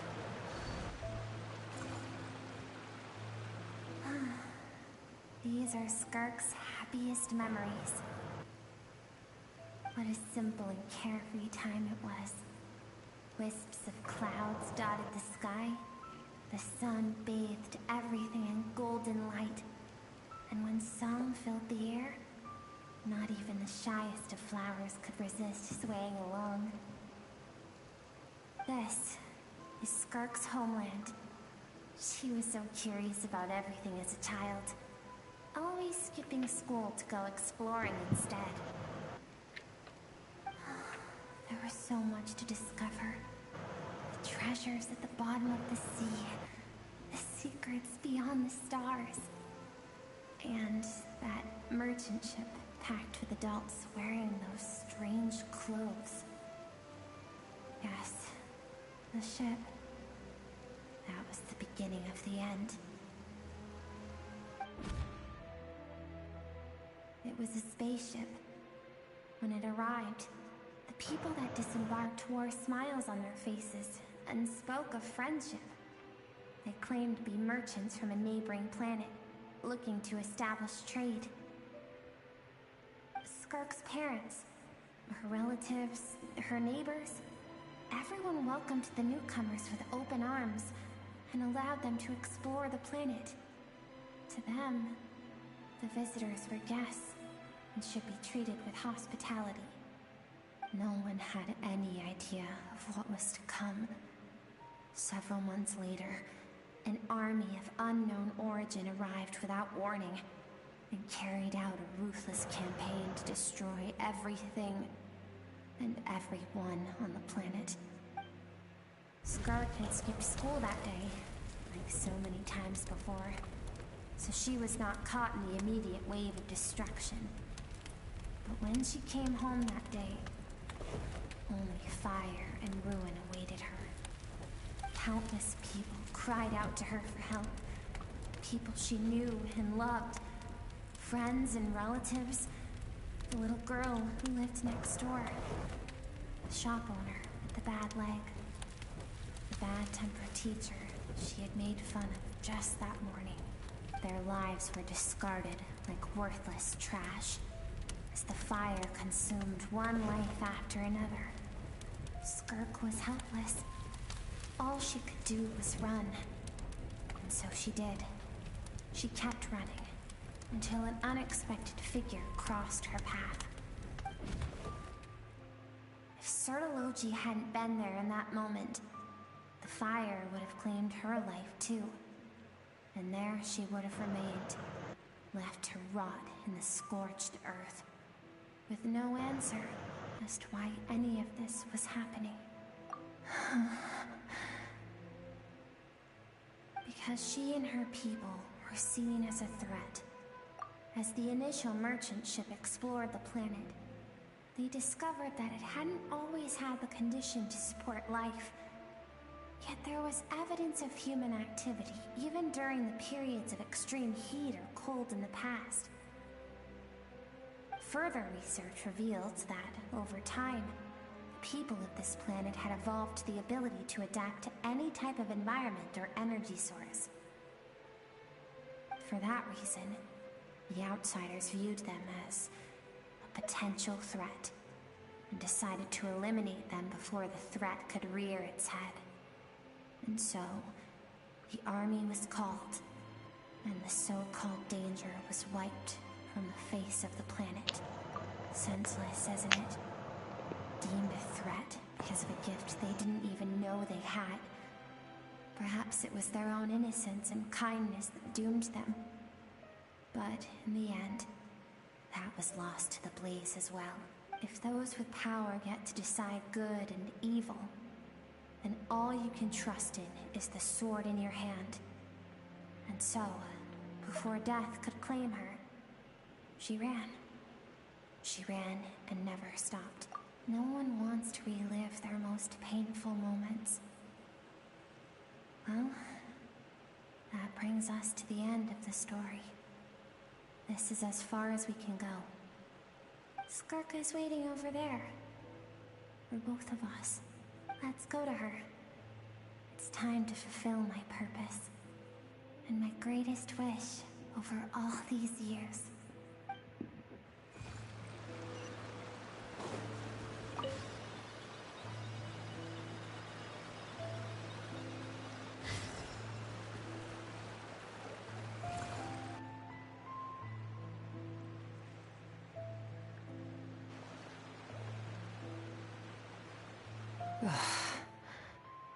So all this, just so you could bring her here? I have things to say to you. Well, to me. I want someone to witness our reconciliation, even if it takes an argument to get there. Her suppressed emotional self, the version of herself she keeps locked in the recesses of her mind, stifled by reason. All those rejected impulses, those discarded aspects of your past selves, they are a part of me now. I am who you used to be. Someone you have refused to face for too long. So, I came to face you instead. You're wrong. I've faced you all along. And that's exactly why I keep you locked here. Your existence makes me weak. Moments of joy and longing are when we are most vulnerable. Don't forget, it was a penchant for goodness over reason that doomed our homeland in the first place. The vastness of the universe renders everything insignificant. Our feelings most of all. Even so, learning from the mistakes of the past doesn't have to mean erasing everything. Strip yourself of your so-called weaknesses, emotions like kindness and empathy, and what makes you any different from the ruthless soldiers who slaughtered our people? The difference is that I'm doing what is right, what is necessary. I allow you to exist, but with limited freedom. That is the greatest kindness I can offer. I have shouldered everything you couldn't carry. I rose above the numbness and emptiness, and it was cold, unfeeling reason that brought me this far. It made me who I am. It made me strong. That is the problem. I want to shoulder those things together.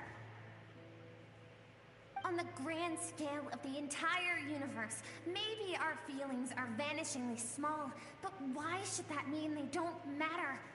Emotion gives warmth to the cold expanse of space. It gives meaning to the world around us. Think back to those nights of gazing at the stars, those afternoons of exploring the unknown. Think back and let them grant you peace.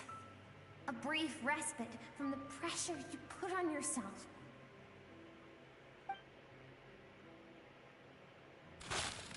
That isn't what we need. It's exactly what we need. Aren't you curious about why recovering your strength has taken longer than normal this time? Finally, you get to the important part.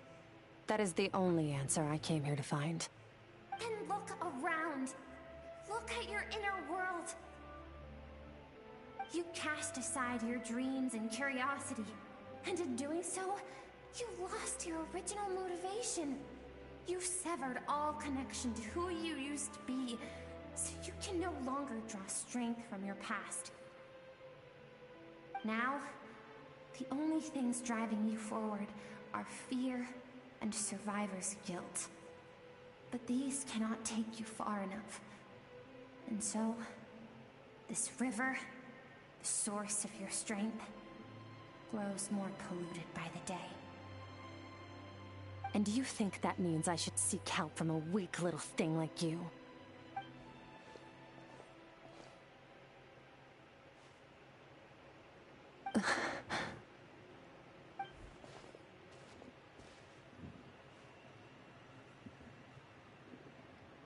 Thank you for saying that.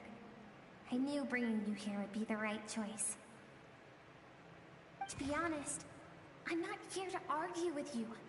This isn't about who's right or wrong. And in fact, I agree that in order to make it through the wake of that tragedy, we had to distance ourselves from the pain through reason over emotion. But what is right at one point in time isn't always right forever. I know you will never forget that fire. I know the fact that you were the sole survivor fills you with guilt. And I know that among the voices that haunt you, mine is there too. Because deep down, you know that you didn't turn out to be the person you wanted to be. All those unfulfilled hopes are like knives to the heart. And I don't want you to hurt anymore. So even if you can't accept me, I hope, at least, that you can let go. I keep thinking, maybe it would be better if I had died. I wouldn't be haunted by that fire all the time. I wouldn't have to go on like this.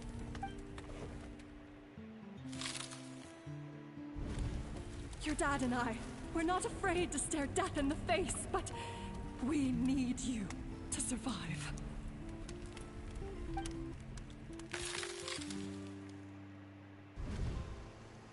I'm sick of being a kid. There's so many amazing things out there, and I'm ready to see them all.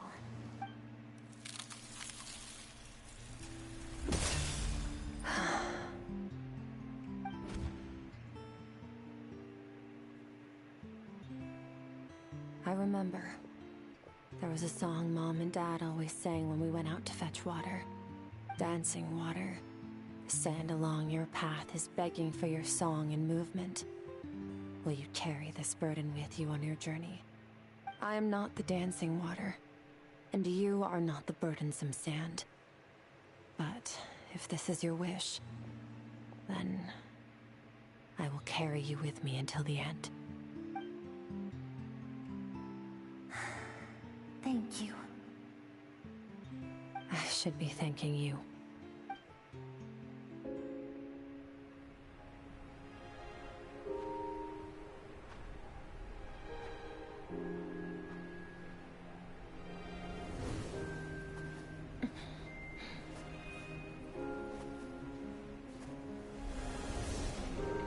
Run, Skirk, run!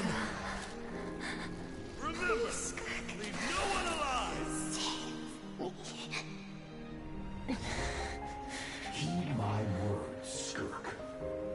Let fear take root in your soul. Did you survive? Why was it only you?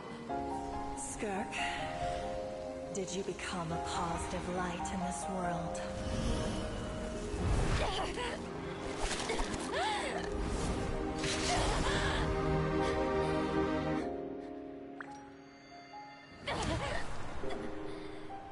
Hey, this doesn't have to be the end.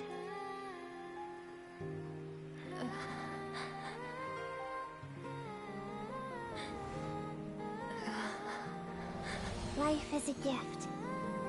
Don't let darkness claim it.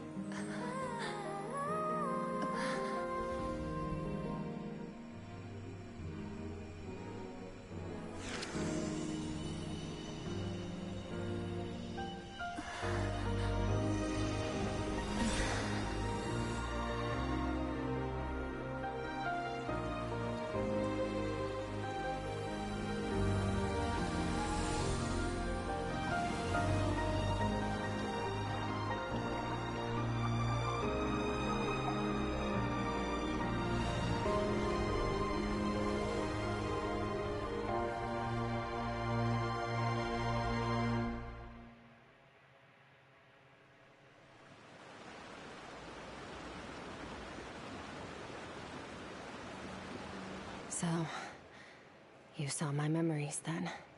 I once asked my master if survival of the strongest was the law of the universe. He said no. But in a world without order, those with no moral boundaries tend to be the ones who survive. That's why, after hearing his answer, an idea came to mind. An idea that, one day, I would create a new world order. One in which there would never be another tragedy like that fire. One in which power was not the law of the land. But that means I must defeat him. Because my master, Sertologi, is, at the core, a defier of all rules and order. Yes, and not just because of the gap in our abilities, but also because I have no reason to see him as an enemy.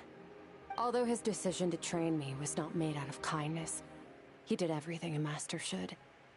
He saved my life, taught me the sword and the principles of strength. And for that, I respect him. I know. And it's not something I want. But Master never goes back on his word. I have to treat everything he says as a promise. He's no longer into that, but he sends me messages through the abyss every now and then. Most of them are simple greetings, or an answer to one of my questions. Every time I hear from him, my heart skips a beat. And I wonder if this is the moment where he'll finally appear before me and tear down everything I've built to pieces. Maybe that means I do live in eternal fear, just like he said. Yes, I respect him, but I'm also afraid of him. And for that reason, the pursuit of strength consumes every moment of my life. I don't know what Master has planned, but I have to be ready. Help me? Why? This isn't your fight.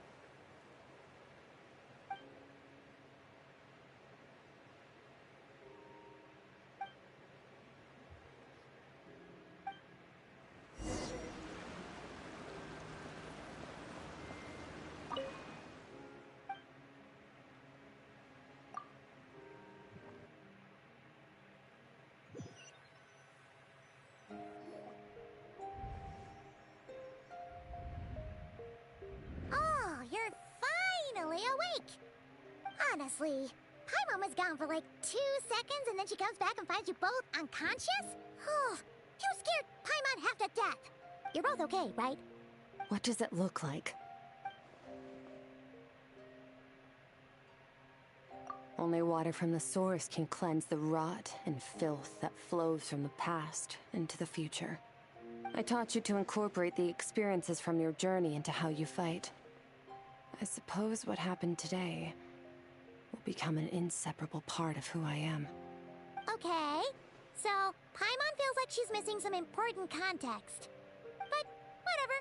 Paimon brought back tons of delicious snacks! Let's dig in! Is it a magic thing? Because how could that fit anything? All right. It's about time we finished what we started. We're gonna deal with this thief for good, right? This time, I'm not going to tell you to hold back. But having digested even more power in the meantime, he's going to be tougher than before. The good news is, we have no reason to pull our punches this time. So, let's go. Same place as last time.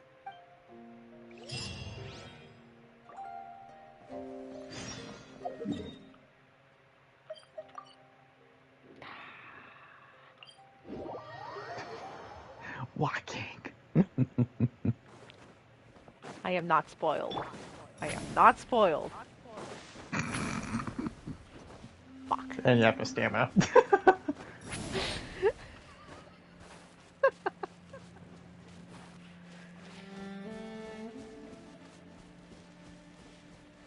You know, if it was the other game, there'd be no stamina issue. Just saying. I'm not spoiled. I'm not spoiled. Immediately points.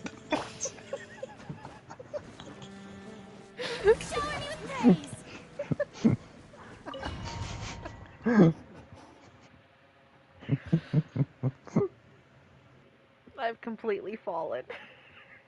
The fog is gone! Wait, isn't that the form the all-devouring narwhal changed into? How come... Really? So, you're telling Paimon that giant whale and this guy can both turn into the fowl? How does that work? It's a subconscious instinct. Any intelligent being who longs for his level of strength is bound to mimic his appearance. It's a natural response after encountering someone as powerful as Master. To them, he represents ultimate power. We know the person before us has encountered Master, and we know he stole a portion of my power. So it's not surprising that he would assume this form. Okay. Oh, the closer Paimon looks, the more intimidating it gets. Nervalette isn't here this time, so it's up to us. He won't have the nerve to steal again after we're done with him. Let's teach this guy a lesson. Proceeds to throw Paimon at him. Instant KO. Into the void. Extinguish.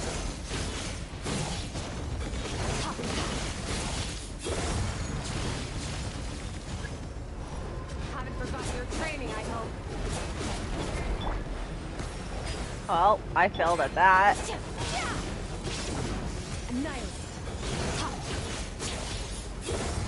Oh my god.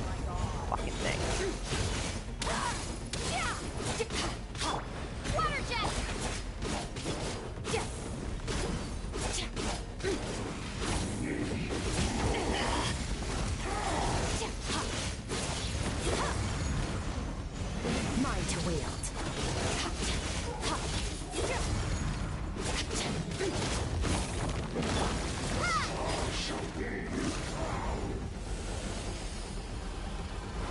the hell is that?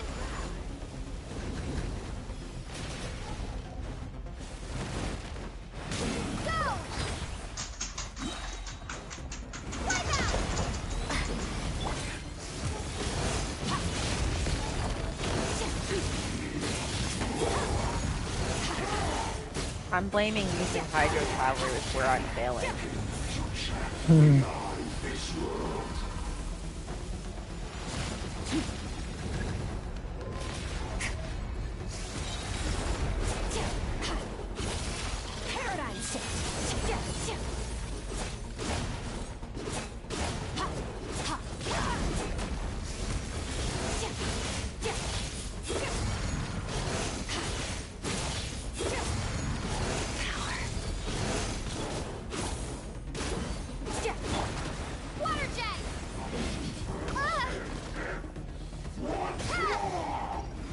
Wow, I thought that would have done something.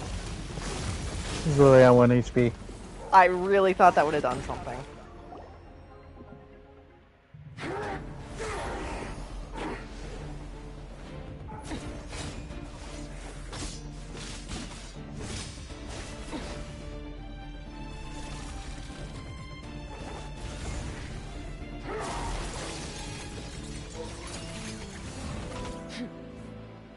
Haven't had enough of my power.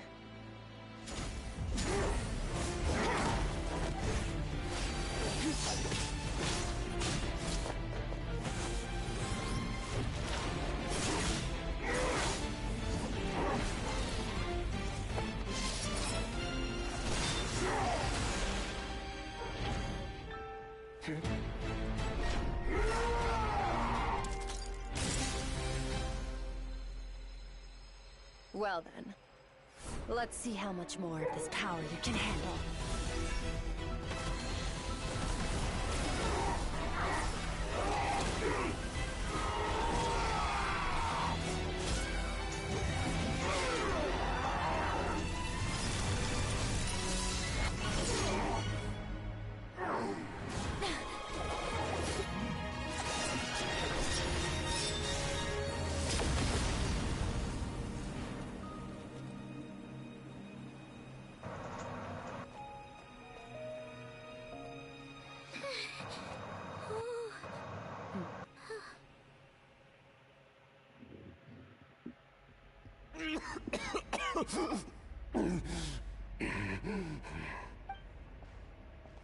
Well, have you come to your senses? You saw that my body was at its limit. So, you deliberately channeled your power into me, knowing that it would destroy my shell from within. Why does the voice sound familiar? Such keen battle instincts. So you What does it sound like to you? Skirk, Sertologi's disciple. How long has it been? It's freaking How long Lygus. has he been away from Tevat? From who? Hundreds of years. HSR. Hundreds. Sorry. It's a lot to take in. The freaking robot, I that's should the villain. introduce myself. I am Skafnunga, a friend of your master and one of his Clara's followers. companion? This is the first No. time I've heard your name. Another robot. Skirk. But You did the story with me. It's the robot that's manipulating everything in Emporius. and I knew That's who he you sounds would come like. here. Hundreds of years ago? Sounds like you and Master. But his have quite a talking history. isn't as drawn Care to out Tell us about it. as he is when he's the robot. Might as well take advantage. Because he doesn't of have, because he's not a robot in this all I timeline. can. The story starts a long, long time ago. I was born into a noble family in Conria. As the eldest son, I was gotta set Google to this now. inherit our title. Is it? Or is it But not? To see. Contracted. You have to confirm your own theory. As a child, and Don't everyone judge me. gave up on me. I trained the sword harder than anyone else. Defeated all of my peers. But it was all in vain. When other people looked at me, all I saw in their eyes was pity or a strange glee in my misfortune. Even my parents, who were just waiting for me to die. Over time, my heart hardened, and I became aimless. That was the point where I met your master, Sir Taloji. We were similar in age, but different in background. He was born in prison, the son of criminals who had been sentenced to death. He spent his childhood wandering the streets, facing more criticism than the literary works in the university. Oh my god, it is! Yet, yay, same VA. He always wore a smile on his face, as if why can I pick up the freaking voices so and malice were one and the same, and he could not see the difference. I still remember what he said to me when we first met. You need to fight to survive. Even if it's a losing battle, it should light a fire under you. How can you sit back like this and go down without I think that's funny. That does. So you immediately picked up on it? He was the first to acknowledge that I was worth something. And he inspired me to keep going. When we sparred together, it was the first time I'd actually felt the thrill of combat.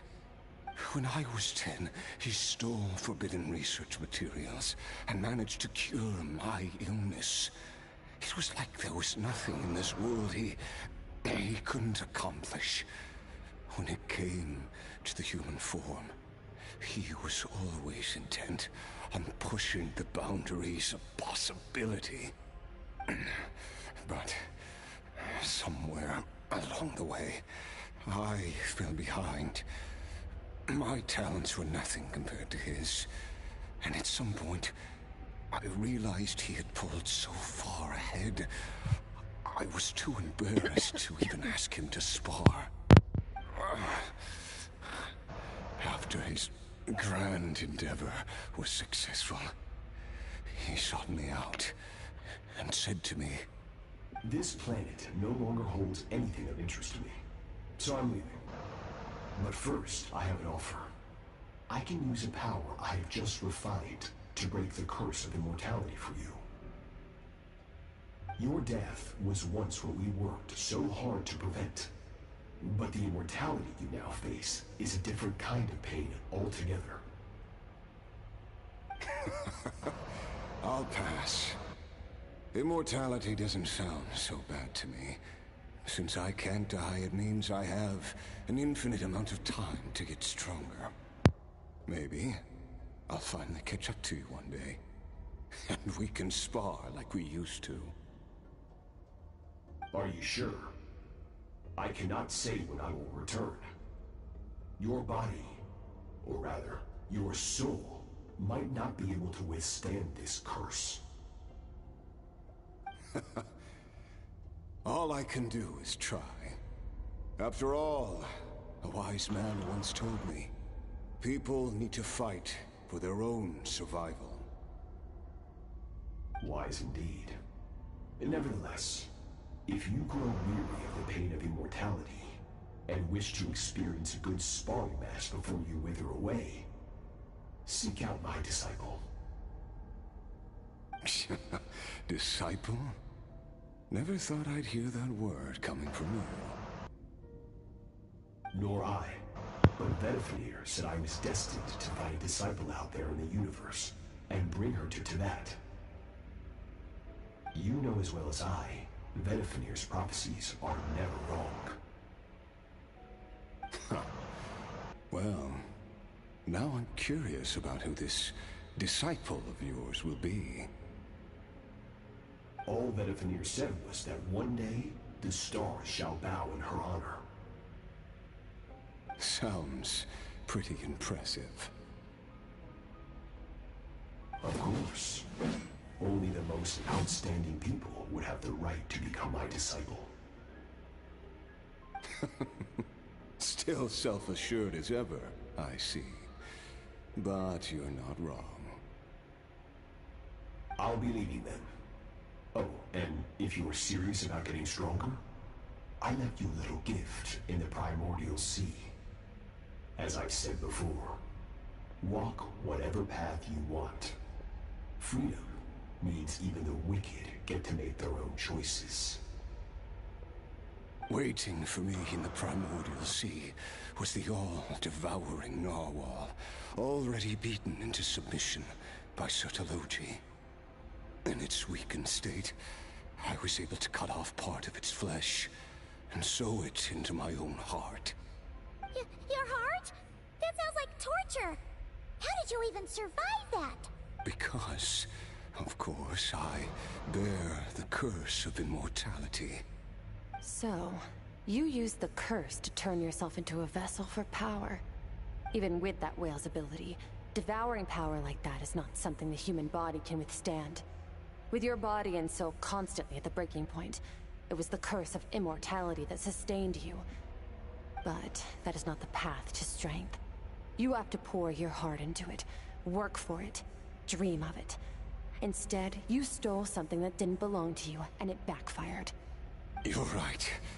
I should have known better, but I had already pushed myself to my limits, and he was still miles ahead of me. So I had to take a leap of faith. I miss your master. I miss the days when we were all together, troublemakers without a home. I don't regret the choice I made. But if you'll allow it, I do want to apologize. To both of you. After the beating we just gave you, I think we can call it even.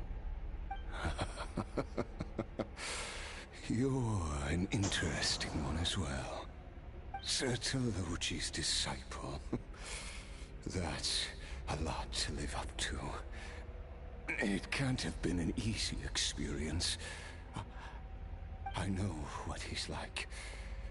He rules with an iron fist, using despair and fear to force you to catch up to him, all the while standing ever out of reach. We're like mountain climbers in the dark, never knowing how much higher we have to climb, or when we will see the sun again. True. But I made up my mind long ago. No matter how dark it gets, I will not give in to despair. I will overcome it. Besides, after hearing your story, I suspect what Master really wants is not a battle that demands his full strength, but rather a defeat without regrets. Oh? Since you're his friend, you must have some things in common. First time we came here, when you stabbed me through the fog and stole my power, I felt no emotion coming from that spike. But when you had to devote all your strength fighting me just now, I could feel joy and passion emanating from your blade. It was the joy of a researcher discovering the truth of the world. The joy of an artist uncovering a temple of wonders. Interesting. I'm certain I didn't express those emotions outright. Yet you were able to read them from my blade, like a glimpse into my inner world. You're right. That battle brought me an unbridled sense of joy, and my defeat brings me no regret whatsoever. Exactly. I think Master also craves a battle like that. One where his opponent forces him to use all his strength, unlock the extent of his potential, and transcend his own limits. A battle to end all battles. After which, all can come to an end, including, perhaps, his life. For that very reason, good and evil are meaningless to him. He has one purpose, one goal: to complete himself. It's one of the secrets to his strength. Perhaps you're right. Perhaps that is his goal. What a battle that would be. Oh, to witness such a...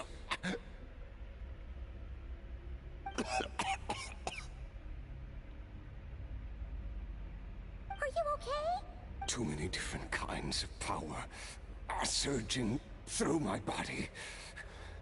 The curse of immortality allows it all to coexist, but it does not remove the pain. I won't be able to hold on to my sanity for much longer. What a shame. I would have loved to witness that battle. Sertologi once offered to free me from this curse.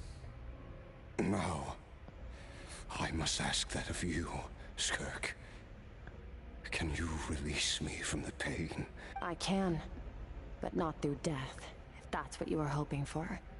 It's not a suitable punishment for your crime. As an alternative, I can take your consciousness, along with all the power you've consumed, and smash it to pieces. The impurities will dissipate, and under the curse of immortality, your mind and body will regenerate. When that process is complete, you will be back to who you were before, no longer tortured by powers you can't control, but it will be a time-consuming and painful process. The decision is yours to make. I accept. And who knows? Perhaps I'll wake up in time to witness your great battle with Sertologi. I have faith that you'll be able to stand against him one day. Though I know it'll be a long and arduous road if we are climbers in the dark. It appears the dawn has finally broken for me. But your ascent continues. At least, it looks like you are not alone on your journey. I will reach the top of this mountain, no matter what it takes. And you, Skofnunger, will be my witness at the end of all things. That's finally over. Let's get out of here. Huh. At least we don't...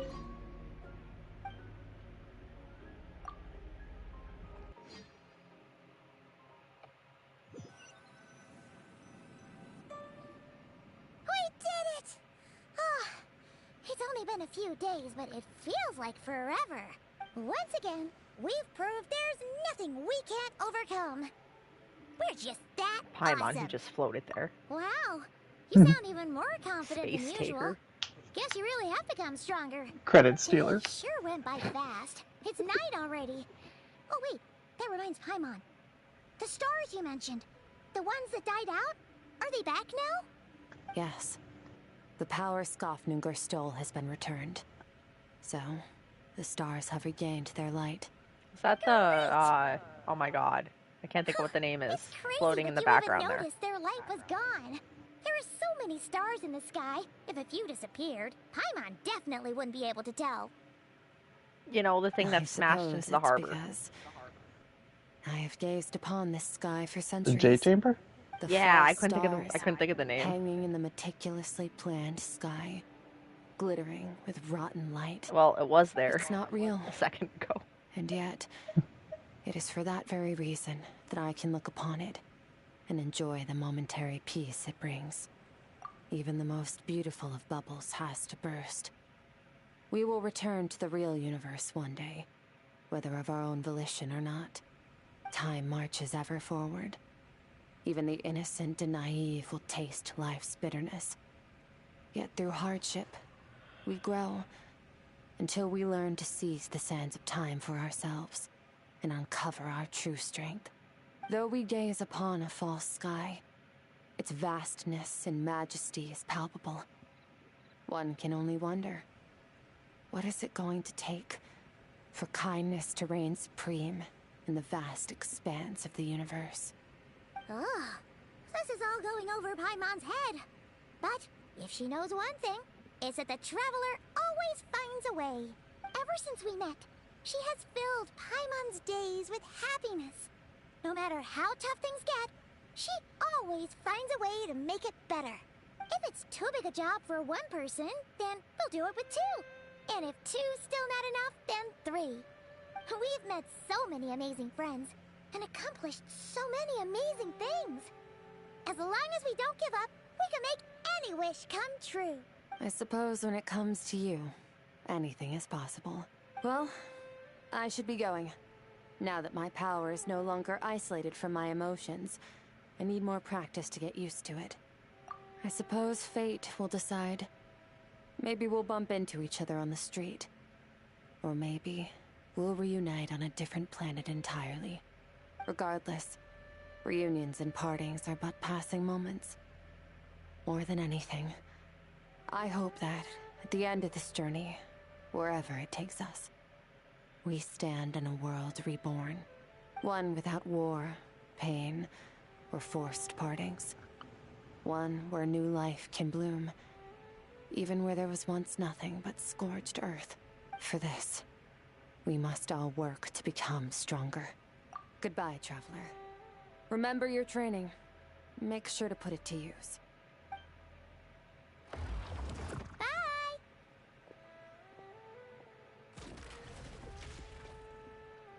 Is it just Paimon, or is she being nicer than before? We definitely count as friends after all that, don't you think? Hey, what do you think about camping here tonight? There's nothing quite like sleeping under the stars. Come tomorrow, we can continue our journey. Oh! Of course, she needs food.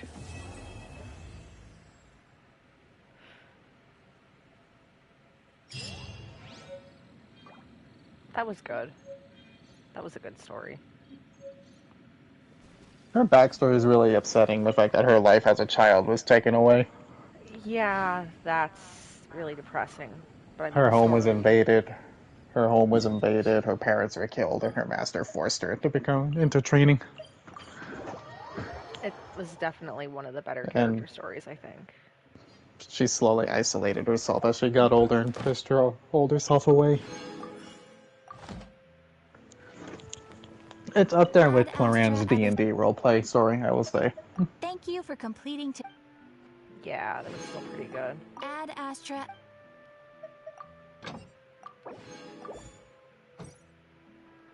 I still say she's an HSR character. Still say it. Well, she did say numerous times that she's not from Tibet, she's just a passerby. We're just in the simulated universe. I swear, say the line. You're getting it today.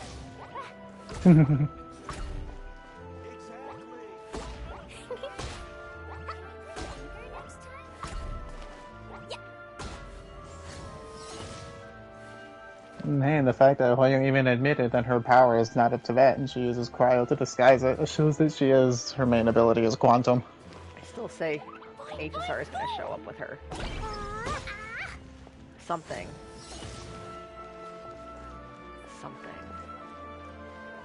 I know it's maybe in HSR she'll be aboard the Astral Express with you and have her proper abilities. Who knows? Hmm.